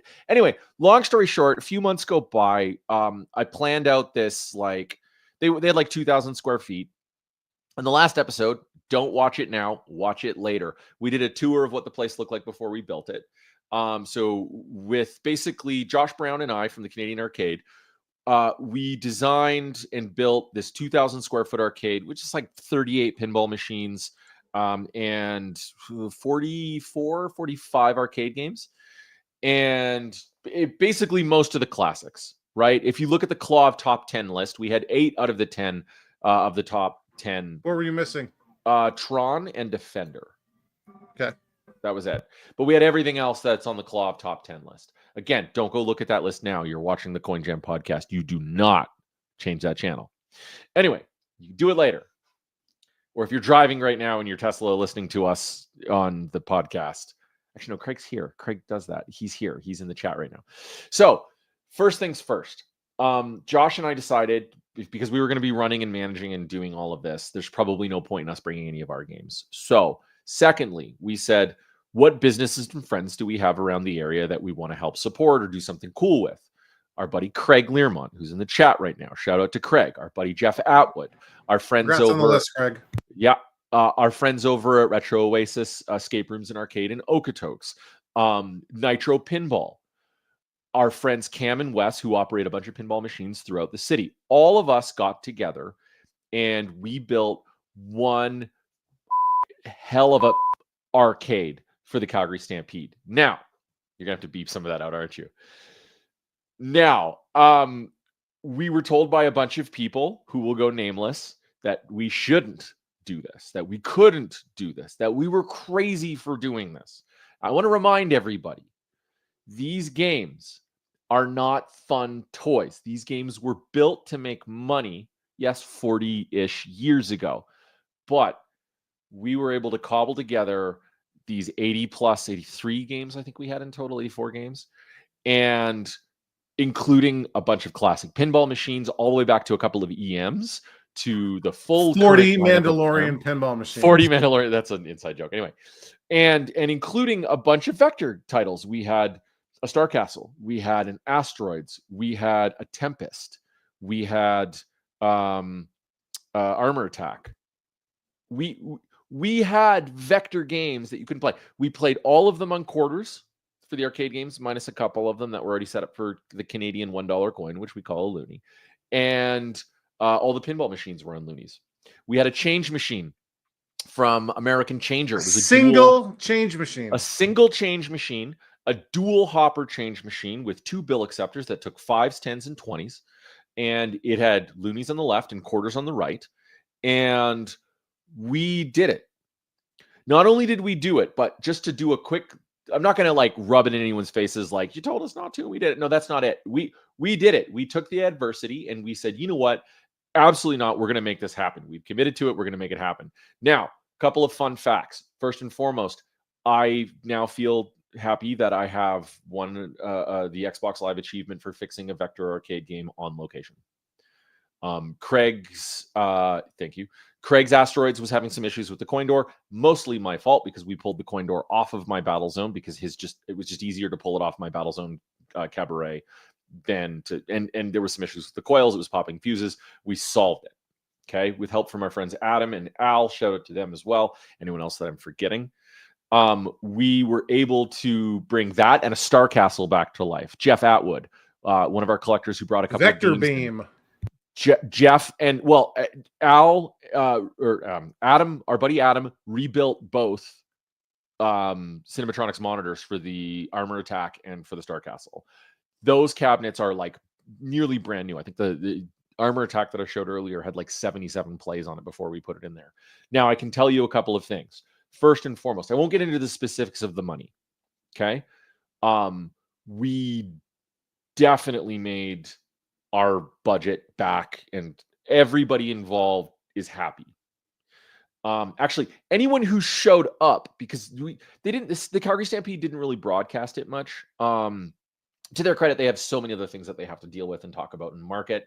But my wife ended up getting us a deal through the sponsorship team and hooking us up with one of the largest radio station in Calgary, XL 103. They were on the grounds with us for 3 days. For about 4 or 5 hours each day, embedded in the trailer with us. We were doing, pre-recorded interviews and thank yous and all that kind of stuff. And they were talking about it all day. Craig did you record a morning zoo show? Yeah, basically 3 days in a row. Craig Learmont is like an idiot savant when it comes to Pac-Man in our area, Ms. Pac-Man in our area. Craig got a kill screen while we were getting ready for the contest. Craig got a kill screen on a bit kit with over 750,000 points in Ms. Pac-Man. It was like a 3.5, 4 hour game on a single quarter. Absolutely amazing. That was during our setup. All of a sudden we're working. It's like 1 a.m. We're working on some of our games, getting them prepped and ready to put into place. And all of a sudden we could hear the Ms. Pac-Man, just the sound go crazy and Craig losing his freaking mind. And he got a kill screen. He locked it up. So that was a cool achievement. And I'm so proud to have been able to see that and that he was able to do that. So it was really, really cool. Wayne's like, not one mention of the Canadian Arcade. Josh and I did this together with all of our friends. Yes, the Canadian Arcade was one of the major sponsors. So anyway, we put up a thing with XL 103. It was a contest where anyone who visited the Calgary Stampede we had 2 Ms. Pac-Man cabinets. One with like a 540,000 point score and one with a 250,000 point score, roughly around that. You would basically, there was some signage and it said like, if you can beat Craig's score, take a picture, scan this QR code, submit your score to win some prizes. So we had that. Nobody did beat Craig's scores. There was a couple of people that took a run at his lower score, but nobody beat Craig's scores. Aside from that, and Global Morning Show, which came and did a couple of 3-minute, 4-minute pieces with me talking about the arcade one morning on their breakfast show. Aside from that, that was all what we call paid media that we had. And I can say we're very proud and very happy about every single Calgary radio station ended up picking us up or talking about us. Other TV stations in the area picked us up and started talking about us. And we made something that I'm pretty damn proud of, and that's Avenue Magazine. Avenue Magazine did a small piece and a title and the header image of our arcade. We were listed as the hidden gem of the Calgary Stampede. We had TikTok videos go viral. We had Instagram videos go viral. We had Facebook videos go viral. We had Terry from Fubar. He's an acquaintance of ours. He showed up unannounced and did a piece on us. We have a local Calgary influencer. He did called CM Calgary, Crackmax Calgary. He came in and did a piece on us. We just loved it, every single minute of it. And I'll tell you, aside from like doing something cool for and with my wife, and aside from, you know, helping promote my friends' businesses and getting the word out there that Retro Oasis and Nitro Pinball exist in the Calgary market, Okotoks and Calgary market, and aside from doing something really cool with some of my best friends, one of the coolest things that I can say that I saw was families coming in and like the dad or the mom, like obviously, you know, our age or, you know, in our age groups, you know, Generation Xers or older, with their kids and their grandkids, so happy to see an Asteroids or a Donkey Kong that they could go. Or Zaxxon. Or as there was no Zaxxon. And we're not. Or Bubbles. There was no Bubbles. We'll get to that. Putting like real quarters, okay, into the games. Like the Calgary Stampede is kind of known to be a fairly expensive thing now because, you know, you're getting $6 for a bottle of Dasani water. You know, there's some prices out there, and they know it's a big thing. And what can you do on the Calgary Stampede grounds for $1 or 25 cents? So we're really proud of that, and we just think overall it was a resounding success. So much so that the 3 top questions we got were, where's your change machine? Because apparently nobody can read or see a giant big arrow, a 4-foot wide sign that says change machine. It's an arrow that points down. 2, are you guys coming back next year? And 3, where can I get a beer around here? So, you know, we would love to be back next year for the 2026 Calgary Stampede. There has been some talk about that. We're hoping that, you know, we can do this again a second time in a row. If we do it, we will not be on quarters. We will be on loonies because it's just a pain in the butt to do 2 currencies. And it doesn't make sense with all the pinball. Huh? Would you do 2 credits for a loony? You know what? No. And the reason why, and we know this from our games at Pinbar, is that if you do 2 credits for $1, people don't expect that, and they walk away from the second credit, and you just leave money on the table 9 out of 10 times. $2 for a credit. That'd be gouging. But is it actually better to use a quarter versus a loony? No, because they're more motivated to use all the quarters if they can't spend them elsewhere. No, because in Canada, we have relied on debit and tap and digital. Like when I travel to the States, and what you guys experience with your cash money versus what Canadians experience with the cash money is not completely different, but it is a different world. We don't, you know, still have a paper $1 bill, right? We don't really care too much because Interac debit transactions have been so prolific in Canada for the last 25 years or whatever. We don't hold that much onus on physical paper money as much as the Americans do. So it's hard to explain, but I will tell you one thing, because we did a couple of A/B tests with some games. We had a couple of Neo Geos, a 2-slot and a 1-slot. We had 4 separate Konami cabinets, my X-Men, which was on loonies, and then we had a Sunset Riders, a Simpsons, and a Turtles in Time, all on quarters. And then we had 4 Ms. Pac-Man, so 2 for the contest. They were both on loonies. And then Craig had a reunion cabinet, a Galaga Ms. Pac-Man reunion cabinet, and we had another Ms. Pac-Man, all on quarters. We did a number of A/B tests, and I can tell you, play for play, we should have just done the whole thing on loonies, because I feel, and I wholeheartedly feel this, that now that like you walk into a Starbucks and a coffee is like $6, nobody really cares about the quarter. Nobody cares about the quarter. Nobody really cares about the loonie anyway, or the dollar coin. They just have shrapnel in their pocket, and that's just, you put the quarter or the loonie in and you play it. I think that going forward, even though it's not the nostalgic feel of a shiny silverish quarter coin, I think putting a loonie in might be the way to go. That's just me.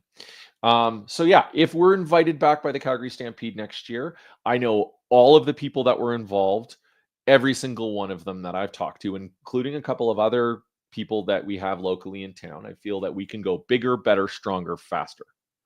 I think we can make this a really cool thing. So if you are listening to this and you were thinking of trying to do something next summer, next July, first couple of weeks of July, maybe come to Calgary, come say hi, visit. Josh will sign an autograph. He'll sign your baby's forehead. You can crash at Chance's place. No. But we may or may not. And I won't know about this for a few months. Literally the day after we finished outfitting that trailer that you would have seen in the last episode when we gave you guys a tour, the day after we finished that, Josh and I switched gears over to film and TV again. So that's kind of where we're at. He's literally working on a project right now for us for Monday, Tuesday. So yeah, that's my update on 8-Bit Roundup. We want to thank everybody who supported us, everyone who gave us some, words of wisdom, everyone who helped us, everyone in the global community, especially like people like Ken, who sponsored the event from Golden Age Arcade. And then, we had some local printers. Mike Myhalland from Mike's Arcade. Mike hooked us up with a conversion board for a bit kit. Aaron from bit kit. Like, there were so many little things. A lot of people too that you don't know you helped us, but if you got an order for us or parts from us in the last 4 months, you contributed in one way or another to our success. So we're very grateful for the community helping us. I personally am exceedingly grateful for the absolute bat craziness that my friends followed me into for the 2025 Calgary Stampede. So I cannot thank them enough. I would be a mess in the corner in the fetal position, rocking back and forth, if I didn't have the support and talent that is all of those people that I mentioned earlier that help provide games and fix games. Proud of you, kid. Thank you. Proud of you. I got 2 questions. Yeah. One, and maybe this is for next year. You gonna have a Zax on? I was thinking more in terms of, if you were going to do it all over again, what would you do differently? And question number 2 is, Kay, did you eat that pizza crust first? Oh, No. See, I'm kind of just Okay. working my way around it. Don't worry about it. okay. I'm not. Did you I'm not fold a weirdo. it? Like, how did you didn't use like a fork and knife? Maybe No. stuffed crust. You eat stuffed crust first.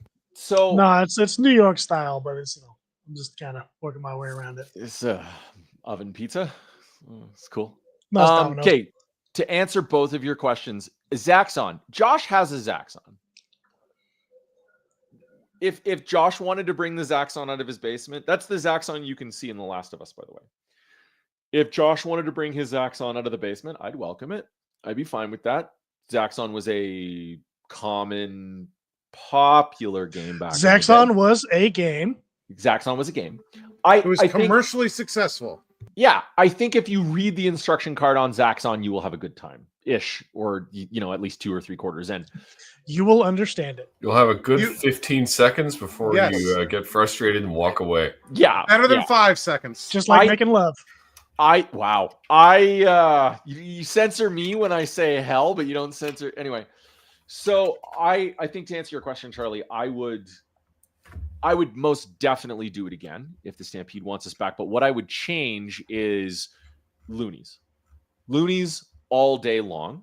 I think that's the first thing. So I'll invest in however many thousands of dollars it is to get a bunch of HAP and IMAX mechs. One of the other things that we're really grateful of are friends of ours from other arcades around Canada that donated coin mechs. So we had about 250 coin mechs, where every 'Cause you single need one of them, at least 2 for each cabinet. and the Konami cabinets need 4, and you need at least a backup now and again. Some of the coin mechs that I pulled out of there. So I'm in 1984 is when I was born. Late July 1984. Happy birthday. Thank you. I literally put 250 coin mechs through my ultrasonic cleaner and my kitchen counter. So again, thank you to my wife for putting up with that. Thank you to my dog for putting up with that sound. But yeah, so like if we're going to do this again, 99% of us have agreed that we're probably going to do loonies. The juice is worth the squeeze. And there is another operator in town who initially would have had the opportunity to help us with this when we first had the idea. we love him to bits. He's a very close and dear friend of ours. We're really hoping that he wants to be involved with this as well, because we also want to double our square footage. We want to do 4,000 square feet. That is something we can do. I want to have a separate second trailer for our gear and our kit and because like we can still hang out in there, but it was a little cramped at times.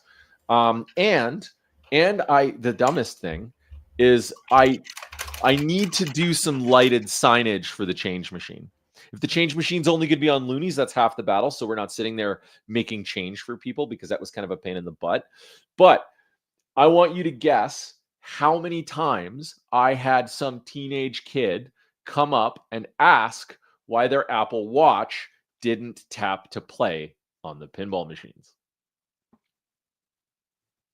More than once. Yeah, there you go. Twice. One girl came up and she says, "Why? It's not working." And another one, I saw her do it, and I just jumped in there, and I had a loony because we were making change, and I'm like, "Here, it's fine. I got you." So anyway, so that's what I would change. But other than that, not much. One of the personal missions that I had going into it is, we don't know if we're ever going to be able to do this a second time. And I said to myself, and I promised myself, I don't want to be standing there during the event going, "Oh man, I wish we had this," or "Oh, I wish we had done that." I said, like, we're going to make this the best arcade that we can make in the space we have, with the budget we have, and the people that we have. And I can proudly say that I will look back on that and go, wow. What games did people ask for that you didn't have? Wait, for next year, are you going to be able to get 8 Miss Pac-Mans?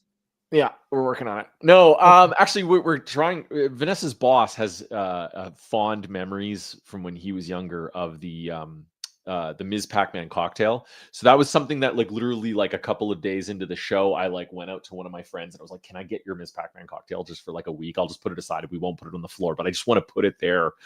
But we just couldn't. It wasn't ready. It had some board issues. But sorry, what was what for next year? What games did people ask for? And you could make it a Kong off next year. But what games did you not have that people kept asking for? So there was a couple. Street Fighter 2. We had a Street Fighter 2 that was going to show up, but it had some technical issues, so we just couldn't bring it. We kind of didn't have room for it. Actually, we had the Jump Bug cocktail that we're going to be selling here soon. That was there, but didn't make it onto the floor. It was kind of like our backup. We didn't really have much room for cocktail cabinets. So Street Fighter 2 was a big one. We had King of Fighters 98, but there were a couple of people that asked for some of the older versions of King of Fighters and Samurai Showdown. And Defender. Defender was more than like 4 or 5 times people asked for Defender. And I feel that with what else is out there locally in the community. And it would have gotten played 4 or 5 times if you had it. Actually, no. I think, like, okay, here's an interesting fact. So the first couple of days we were open and running, the Asteroids was not working. Like, just wasn't working. The moment Craig and I got that Asteroids back together and figured out the fuse blowing issue with my coin door, and we had the monitor looked at and everything just to make sure. The moment we got that thing running, that Asteroids made bank. Like, that game itself was pulling in more plays than almost any other game in the room. The other game that I can tell you made really, really high amounts of plays is Super Off-Road. Anything with a steering wheel, people walk up to that. I just know that because, like, I've got a couple games of it myself in my basement. It's just an approachable thing. Everyone, or hopefully everyone, knows how to drive a car. That game is going to do really well. It's not surprising. Asteroids is the best-selling vector game of all time, and Super Off-Road is my best video of all time. Yeah. It's just a good, other than the dumpster game.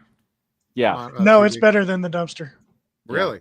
Yeah. Mm-hmm. I can tell you unequivocally that so we had 38 pinball machines, and then the rest were arcade games. If all of the arcade games, with 90% of them, 87% of them being on quarters, the arcade games, every day when we did our morning counts, the arcade games were going punch for punch dollar value after we figured out and counted all the change, the arcade games were either matching or exceeding what the pinball machines were making on That's Loom. shocking. It was insane. That's shocking. Yeah. So like we'd open up Pioneer Balloon or Warp, and there'd be like $4 and quarters in it at most. I think one day we opened up Pioneer Balloon and there was like $2.50 in it. But like, or like, oh, here's something interesting. So like something that I need to always remember is that like we're the 1%. We you know, we've got like, we like some of these games that were never popular games. So I'll give you one really good example. Windjammers. Windjammers is probably one of the best Neo Geo titles ever The created. best Neo Geo game. I disagree. Absolutely. I think Metal Slug and Puzzle Bobble are up there. That's just personal. I think Bubble Bobble. Bubble Bobble? Puzzle Bobble. Puzzle Bobble. But yeah, but Bust I'll a just Move, say, Puzzle Bobble. if I have Or a like- 4 slot and I can't change the cartridges, Windjammer's definitely going in the 4 slot. Right? Or Bomberman. Right? Neo Bomberman is a phenomenally good game. Okay. I don't know if it goes in the 4 slot. Maybe a 6 slot, but I don't know if it goes in the 4 slot. Well, we had a Windjammers there, and the cabinet was a single slot Neo Geo cabinet. It was out in front. It was right next to a Paperboy. It was right next to a 4-player Gauntlet cabinet and a Tempest and Asteroids. It was in a little grouping together. That Windjammers did not make a single dollar for the 3 days we had the Windjammers cabinet in it. Nobody cared. The moment I switched that over to Metal Slug X, that game made bank. Like ran away, made bank. So we and our opinions just don't matter. It all comes down to what made the money. Gotta And give the people what historically, they we can want. look at that. Yeah, exactly. And you know, the moment you put Dig Dug and a 1942 next to each other with a Mario Brothers and a Galaga in that little row, that row of 4 games was packed. You know, like that I think was one of the most surprising things is my wife's boss came in and he just like looked at it and he was like, because like traditionally this part of the Calgary Stampede is not known. It's in an old building that was built, I think, in like the 1960s. I think it still holds the world record for the largest curling rink upstairs and downstairs. It's been reworked a few times, but it's this big lumbering postmodern concrete building. It looks ugly on the outside, and they hold concerts upstairs, and there's a bunch of food vendors, like a food court downstairs. We were brought in to, you know, help with the traffic. That was really the real reason we were there. And my wife's boss comes down, like I think like 2 or 3 days into the event, and looks at me. He's like, "Every single game is being played right now." I said, "Yeah." He goes, he's a man of few words. He's very intelligent. He's like, "Every single game is being played right now." I'm like, "Yeah, man, we're pretty happy about that." So like, yeah, it was pretty gnarly. Oh, and before I forget, because I'd be remiss if I didn't mention this, we also had Death Save Pinball and the Calgary Women's Pinball League show up and run 3 pretty awesome tournaments. For IFPA points, the whole 9. Everybody had, depending on which event they were, we had like the red tournament, the women's tournament, which they had green wristbands, and then we had the blue tournament, which was a 2-day event. So we had, you know, that's one of the other things that we're going to change next time if we get a chance to do this another time. We're going to change the tournament format because we found that a lot of the general public didn't really want to commit a whole day to play a pinball tournament because, again, the players in the pinball tournament, they're a 1% as well. You know, they're 0.1%. Their point. Well, but yeah, but like, and they're hardcore. They're die hard. And they're going to come in and they're going to spend a bunch of money on those pins and they're going to practice and then they're going to compete and they're going to have like what, you know, we saw some pretty competitive pinball there, which was awesome. Like I used to play somewhat competitively in one of the local leagues. I was getting into it again. I didn't play, but like I was watching Wes, like one of our guys that was part of our team.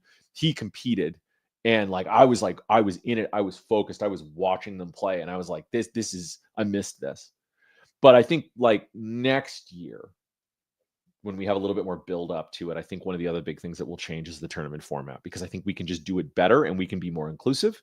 Because part of that was to like grow the women's league and grow the major Death Save Pinball League in our area. Because I mean, people didn't know that it existed. We had so many people that would show up and they would take pictures of the banners and take pictures of the little poster that they had for the women's league going, I didn't know you could play pinball competitively. I mean, we had one girl in the women's tournament. There's a score. There, yeah. But they don't know that there's like a league and you could do this rather than like going out and playing softball, right? Like it's just another thing. And that was kind of our goal with bringing them on board is like, hey, we're going to build this cool space. Let's give the two leagues in our area an option to run an event and show people what we could do. And like, you know, Matt, Michaela, Tony, Nico, like all of the guys that we had that helped with the pinball side of things, phenomenally good humans.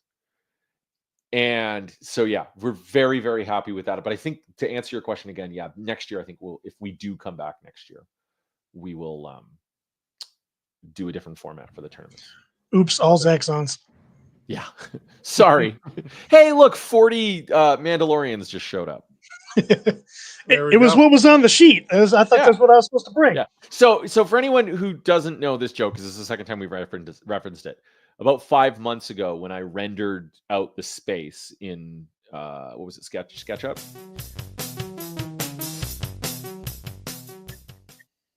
When I rendered out the space in SketchUp, you're gonna have people turn off you're gonna lose viewership. When I rendered out the space in SketchUp, the first thing I placed, because I didn't know the pinball machines that were coming in. I knew a count of how many pinball machines I was going to have, ish, 40 to 38. But I didn't know which pins I had. But I did know what arcade games were coming at that point. And so I rendered out, and I don't know if you know this or if you've ever like tried to build your arcade in SketchUp, a lot of the games that we cherish so much are available as one-to-one SketchUp models. And they have all the assets available. In fact, Josh Brown, when I first met him, he had been doing this. He rendered his basement out with SketchUp or whatever the equivalent was and brought in all of the games so he could measure out exactly what the space was going to look like. And so I took a page out of that book and I did that. But what I didn't know is when I had that amount of games, the assets all come with each of those 3D models. So now I'm crashing the free version of SketchUp and I still have 40 pinball machines. So why not use Sweet Home 3D? Because I'm dumb. I'm an idiot. Happy? Everyone knows that. Yeah, right? So I basically said, okay, well, I'm literally crashing the site. I'm crashing my file. I already have the Mandalorian pinball machine in here because I didn't know we weren't going to get one because I figured Nitro or Cam and Wes had a Mandalorian they were going to bring on location. It was an assumption. And so I have the assets already in there. So for me to duplicate that model 38, 40 times in the space, that's how we got 40 Mandalorian pins in the original rendering that we did for the space. So, yeah. But I think we can do another 35. I've been quoted that we can bring another 35, 40 pins and probably another 50 to 70 arcade games. Double the space. Double the space. There you go. So, well, awesome. Yeah. So Dell wants to hear more updates. So why don't we go around and do our standard closing updates, starting with UK. What's coming up? What's next on your channel? What parts do you need? What are you looking for? Tell us all about that. So I have a couple of videos that have some part ones that are needing some part twos. One of them would be the Raven pen that I have talked about on the last couple of episodes. It does have a part one. I did get that machine functional. And then I didn't film that part, but then I kind of screwed it up a little bit. I was doing some preventative maintenance on the MPU, and I took off. There's a little daughter board on the MPU that holds one of the EEPROMs, and I took it off to do just to touch up the solder points on some of the pins. And when I put it back together, it no longer worked. Nice job.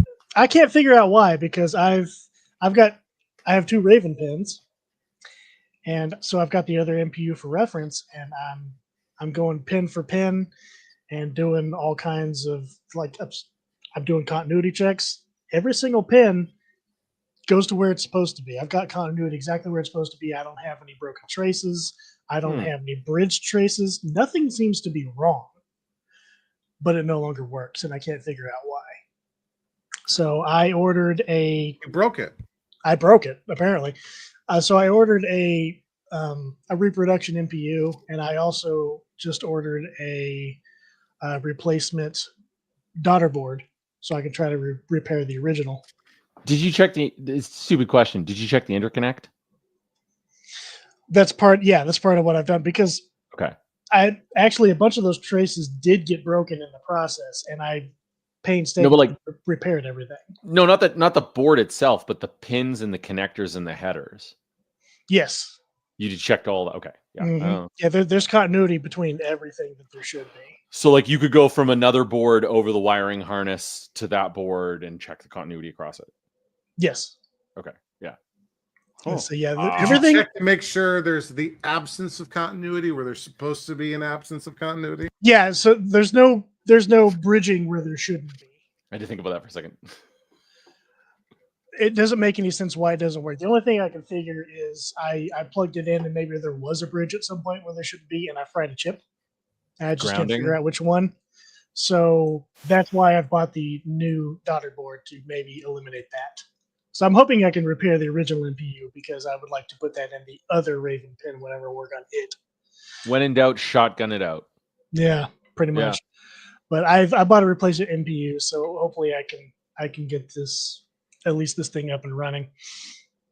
But there will be a part 2 to that video, so I can get that Raven up and going, because I had it playable, and all I really needed to do after the preventative maintenance that I destroyed it on was cosmetics. I was going to do a rubber kit and LEDs and all that fun stuff, and just get it pretty and get it ready for sale, because I'd already fixed all the switches and gotten all the targets working and everything. I just needed to get it pretty. So I'll finish the Raven. When you, quick question for you there, Kay. When you do a rubber kit on a pinball machine, do you just go and get whatever like bargain basement black rubber kit from like Marco Specialties, or do you actually go to like Titan and get like a match? I go to Titan and I do the silicone rings. I like those. You get like somebody's matching rubber, because it's not, the price difference is not that much. No, I get the I like to get different colors. Yeah. I like the kits that people have put together that have it's not just the plain, white or black ones. They've got different colors that actually kind of match the play field and change. Like the motor dome I just did, the entire kit was mostly in translucent pink. Oof. And a lot of the playfield on there has a lot of pink on it, so it really matches the playfield, and it really changes the aesthetic, and I really like the way it looks, especially since most of the general illumination I did was cool white, and it makes the translucent pink really shine, and I really like the way it looks. So I'm gonna just call it right now. The fact that you do that and go that extra mile when you redo a pin, that takes away a strike you would have gotten previously at some point in time for like 60-in-1ing or LCDing a cabinet. Because that's something that I feel that a lot of people that like flip pins or that resell pins don't do. And I think that's just like, that's this really nice thing. A, it looks better for your customer. They're more enticed to buy it. But B, I think that's the way to do it. One of the things that I mentioned in a lot of the videos when I'm doing that is just taking apart all the ramps and all the pieces to get to some of those elusive, just single lamps, or just, one of those tiny rings that you got to replace that it takes you 20 minutes to do the entire assembly to take it apart just to get to this one piece to replace. I do all that because sometimes that's the only way to get to that ball path to clean it out and just to do a little bit of the waxing and cleaning just to that ball path. Because if you're going to do it right. The pop bumper rings on a Medieval Madness. It's like just Charlie, you've got an MMR, don't you? I can't. You have muted yourself. You're muted. Not me. I got to Star Trek: The Next Generation and the Munsters. I thought you had an MMR. Anyway, MMR is like there's like one of the rings at the back of the 3. It's just like a pain in the. You really need to tear apart the whole upper play field, upper right side of the ramps and everything in the drag. It's a pain in the butt. So yeah, sometimes even just to change out the GI, sometimes you gotta do a complete disassembly. But I do it because if you're gonna do it, you might as well do it right. So Yep. I make that part of the process, and it's a pain, but I'm completely thorough. Tiggy basically just said color GI and pinball is 1,000,000,000% worse than putting a 60-in-1 and an LCD in an arcade game. Yes, I completely agree. If you walk up to a pinball machine and it looks like clown vomit, don't play that game. Don't put a loony or a quarter or whatever in that game. If it looks like clown vomit, especially if they've tried to color match a lot of the back glass, just don't do it. Chance, how long you been in this hobby?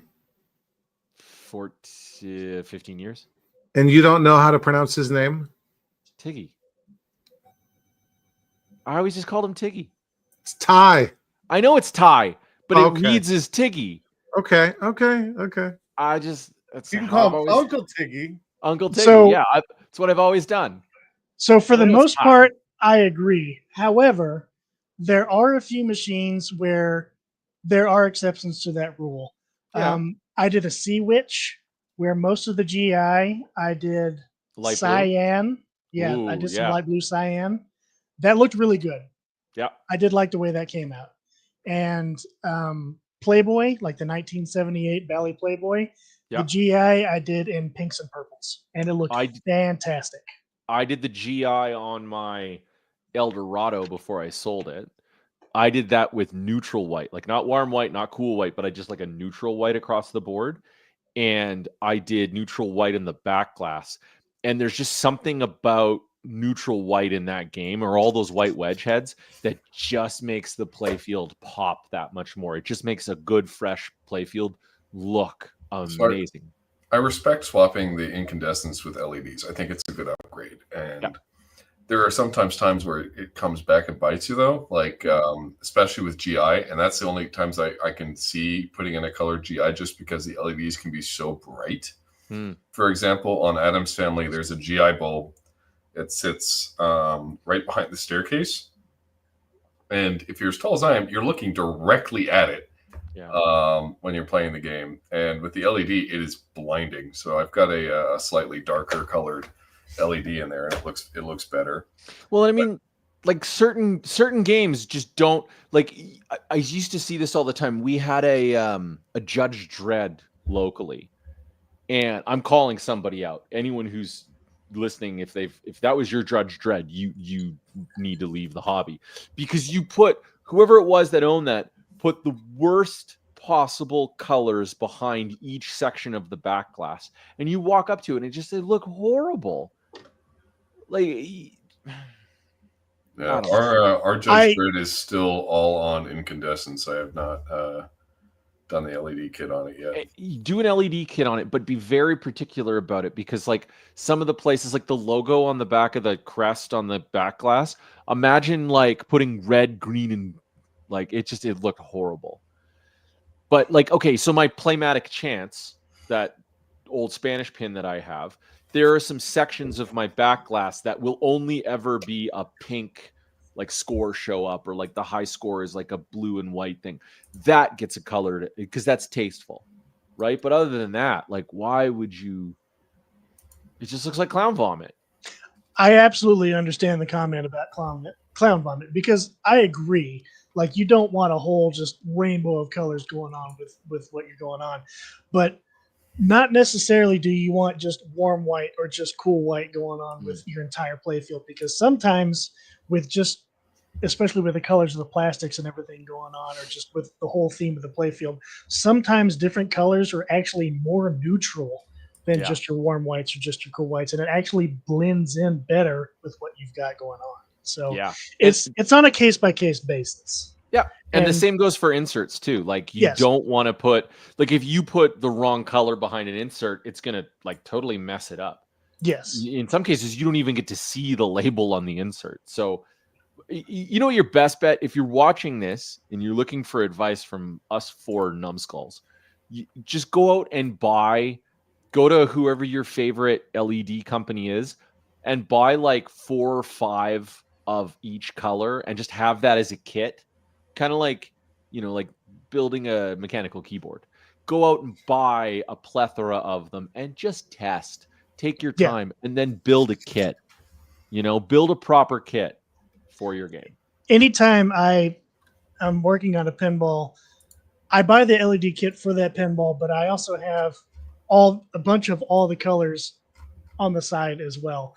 And I'll start with the kit that they give me, but I experiment. Yeah. And I also, if I find a color that works better for each individual like socket, if it works better, I'll use that instead. Yeah. I use theirs as a base, but I experiment. I can tell you without a shadow of a doubt that older EM titles, the wedge heads, when you're looking at LEDs, pinball LEDs, and they've got that little colored ring around the dome, those don't fit in old Gottlieb playfields. It's just like you either have to drill the playfield out or you have to find a different GI bulb, because otherwise it won't fit. They're like 2 millimeters too wide to fit in the hole of the playfield. So buyer beware on that. I use pinballbulbs.com, but also because they give me a personal code so that I can get a 25% off. That's just for me. No one else gets that. What's that code? It only works for me. I have to be logged in to use it. If you're in Canada, I would now strongly suggest Nitro Pinball Calgary. Dan has a huge selection of pinball bulbs, LEDs. So yeah, just call Nitro Pinball Calgary if you want pinball bulbs. That'd be the way. So anyway, I've gotten way off topic. So the Raven, I'm also going to work on the Spy Hunter pin that I picked up. I haven't done anything with it yet, but once I get the Raven going, that's probably the next pin that I'm going to work on. I've also got a couple of repairs that are going to be the next ones that I work on for other clients. I've got an Area 51 and a Galaga that are the next ones that are on the repair. Cocktail or upright? Upright. Congrats. The only cocktail that I have in my repair queue is a Miss Pac-Man, and it's way in the back of the queue, so I don't have to worry about that for a while. And then the Tokyo Drift that I picked up that I did the video on today, I guess that's technically part 1. So part 2 shouldn't be too far behind because it doesn't have a whole lot to do. When I picked it up, the steering wheel was disconnected. The entire steering assembly really is disconnected. It's disconnected internally. So the steering wheel? The steering wheel is disconnected internally. So I just needed to put it together. How many beers in are you? Be honest. You said you were drunk when you started today. It's whiskey, not beer. I'm an adult. So it just needs some bolts on the wheel itself, and then the inside, like the potentiometer is not on there. The belt for the force feedback's not on there. Like the entire assembly inside is just sitting there. So I just need to take the control panel off, put everything together. But the potentiometer and everything actually works. It's just not together. So, but the game actually does work. Once I put a new CMOS battery in and tested everything out and blew out the dust, because one thing about the tech at this local Mr. Gaddy's, all those machines are disgusting. There's no preventative maintenance done. It's pizza grease. I mean outside, yes, but I mean internally. Like he doesn't blow the dust out of anything. And West Texas, especially, dust absolutely encompasses everything that oh god. So go and watch my video, because part of the video is just me blowing dust out of the back of this machine, and I open up the PC and I just have my portable duster and I'm just blowing dust out of it, and it's a cloud. I kind of don't want to do that now. It's been the same for every machine I've ever picked up from this dude. It's horrendous. At a pizza joint. Yeah. Mr. Gotti's. So and what you're saying is this is years and years and years of okay. Of so just it's not leaving like this machine unattended.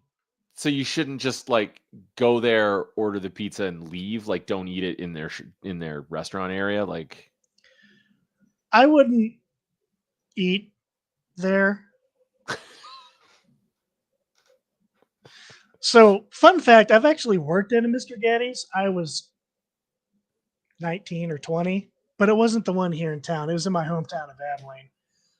So I can't speak for the cleanliness of the kitchen of this one because I haven't worked at the ones local to here. But my hometown was fine 20 years ago. I don't know how it is now, but 20 years ago was okay. Would you rather eat Hunt Brothers pizza? A what now? Hunt Brothers? We don't have that here. Yeah, you do. Hunt? No, we don't. Hunt Brothers is the largest pizza chain in the world. What? We don't It's have the that. one that's in every Really? gas station. Yeah. No. Yeah. We ain't got that. No. Domino's, Little Caesars, Nope. Papa John's. Hunt Brothers might be larger than all of And those Pizza Hut. combined. No. Nope. Look, Yeah. I'm very familiar with gas station pizza, and They I have have- not heard of that one. As Never- of 2021, they have 8,000 locations. I feel like I've seen the logo. I feel like this is going to be like a Mandela effect for me. Yep. I feel You're like going to start seeing it everywhere. God. You've seen it and you didn't know it. It's like almost every gas station you drive by has Hunt Brothers Pizza. 8,000 locations, and that was 5 years ago. Most of the gas station pizza around here is going to be Pizza Hut Express. No kidding. Mm-hmm. See? And look at this.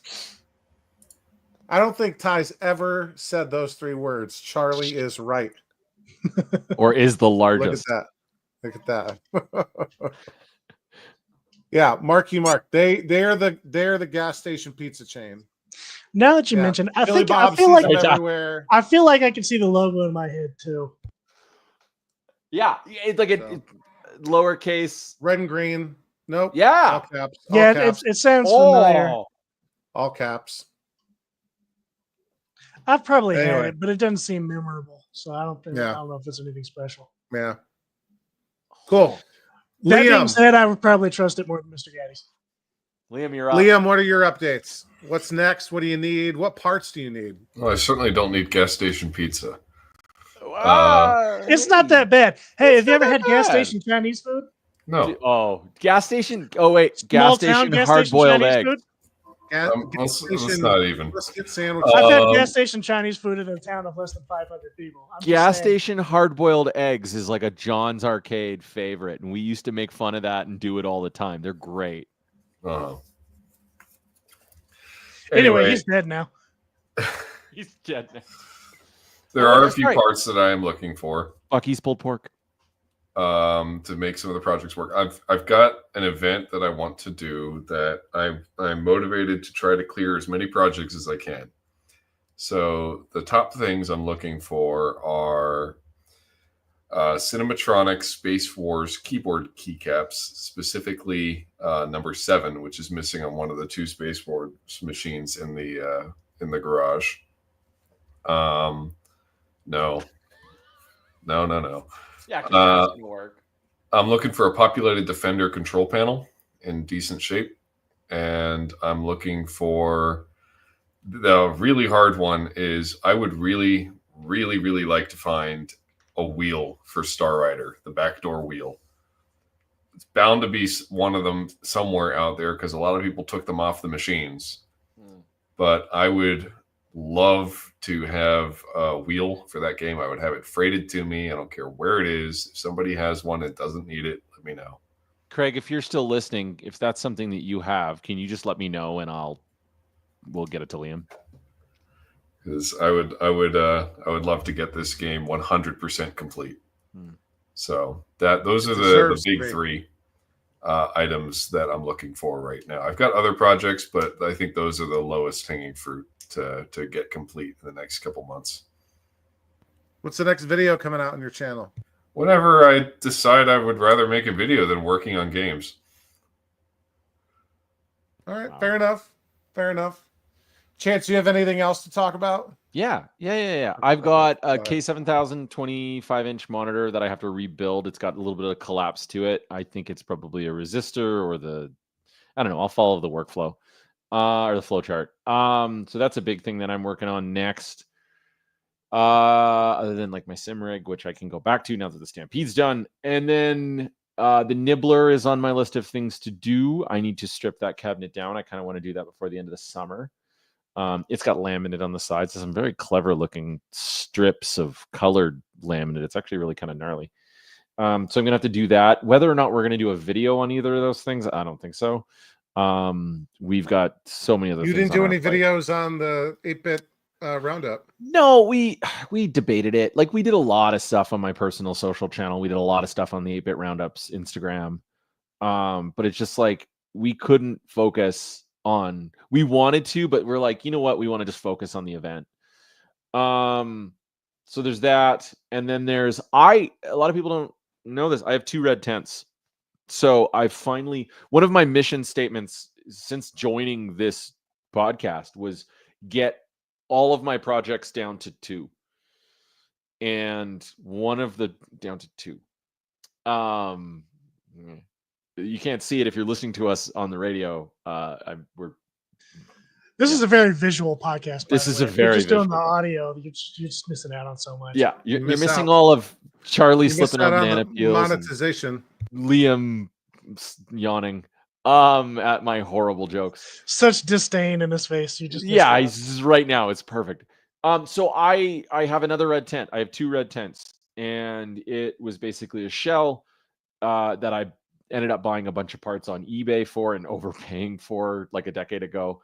And so those have been sitting in bins, and it's partly painted. The red's all been repainted. What I want to do is I want to clean up all the black metal bits and then take both of my red tents. I've got 5 red tent monitors. I want to. You're the one that's hoarding all of them. Yeah. I want to basically clean up one of them and make the best one out of the 2, and then probably pass along the one of the lesser of the 2. So that's one of the 2. That and the Nibbler are my 2 like future builds. So There you go. Yeah. Good Charlie? stuff. As for me, I need to finish this Outrun Mini. Need to finish the J-Rock Multi-Williams build for Mark. Things that I need, I'm still looking for a Mario Brothers PCB. I'm still looking for an original Berserk bat top joystick, although I have a backup plan in case I can't find that. I'm still looking for an Enigma 2 PCB, although I do know someone that's allegedly reproducing it. But I'm still looking for one of those. I need a 19-inch black and white raster monitor. There's some MVS carts I want. If anyone out there has an undamaged Outrun Cabaret dashboard, I would be interested in that. I if I can't find it, I'm still going to plan a fix to plastic.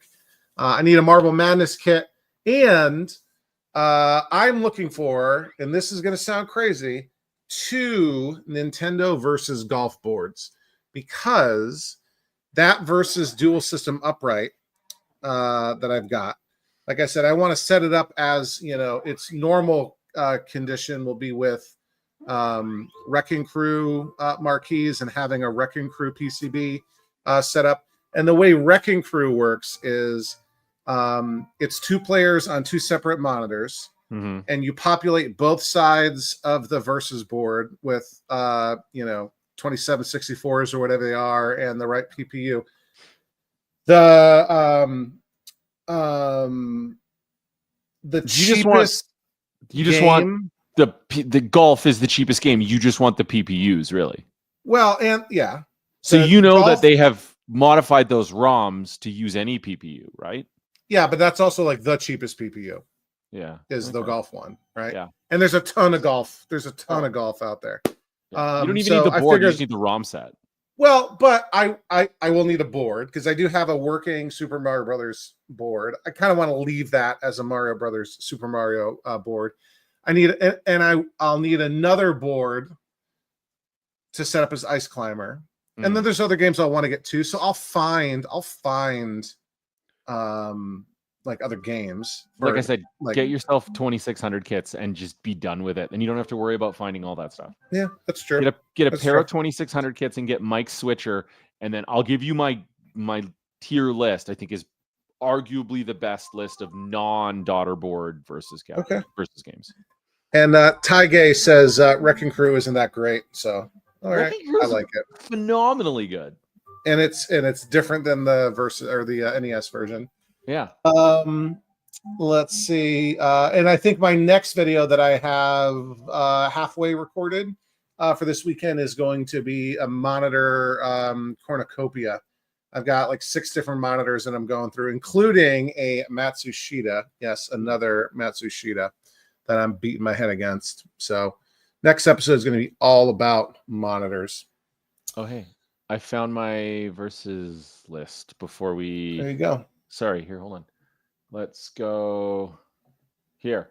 So Wrecking Crew is a 2-player game, tie even with both sides populated. yeah, it is. So Balloon Yeah. Fight is the first one it loads up to. Then you switch the buttons, and it's Wrecking Crew. Then it's Tennis. Then it's Super Mario Brothers on the backside, Ice Climber, Mighty Bomb Jack, which is solid, Excite Bike, which is solid, Battle City, which is okay, Pinball, which is okay, Mock Rider, pretty good, Clue Land, decent. I like Clue Land. Salomon, Oh, I Skate hate Kid. Clue Land. Clue Land, believe it or not, is probably a game that I would put in. Like if you were going to say what's the closest NES game to Solar Fox, it's probably Clue Land. Yeah. Clue Land's good. Some of the mechanics are different, but yeah, but nobody wants to play golf. Yeah.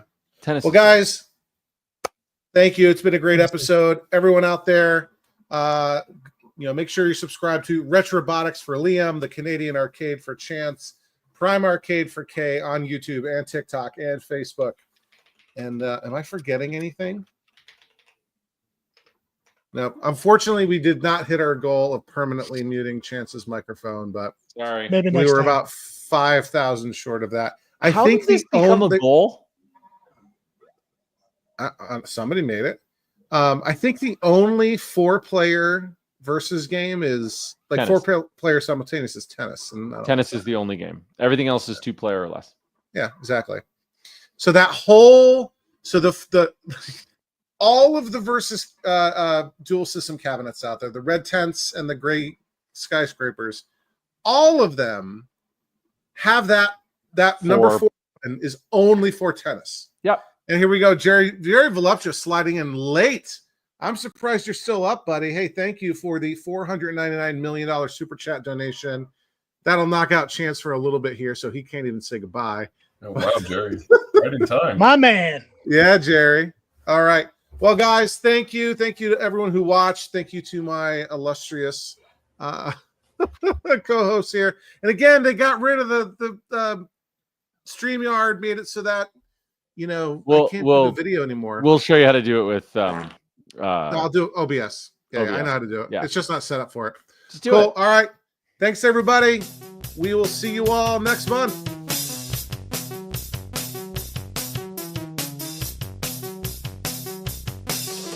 Guess you need something to look at, right?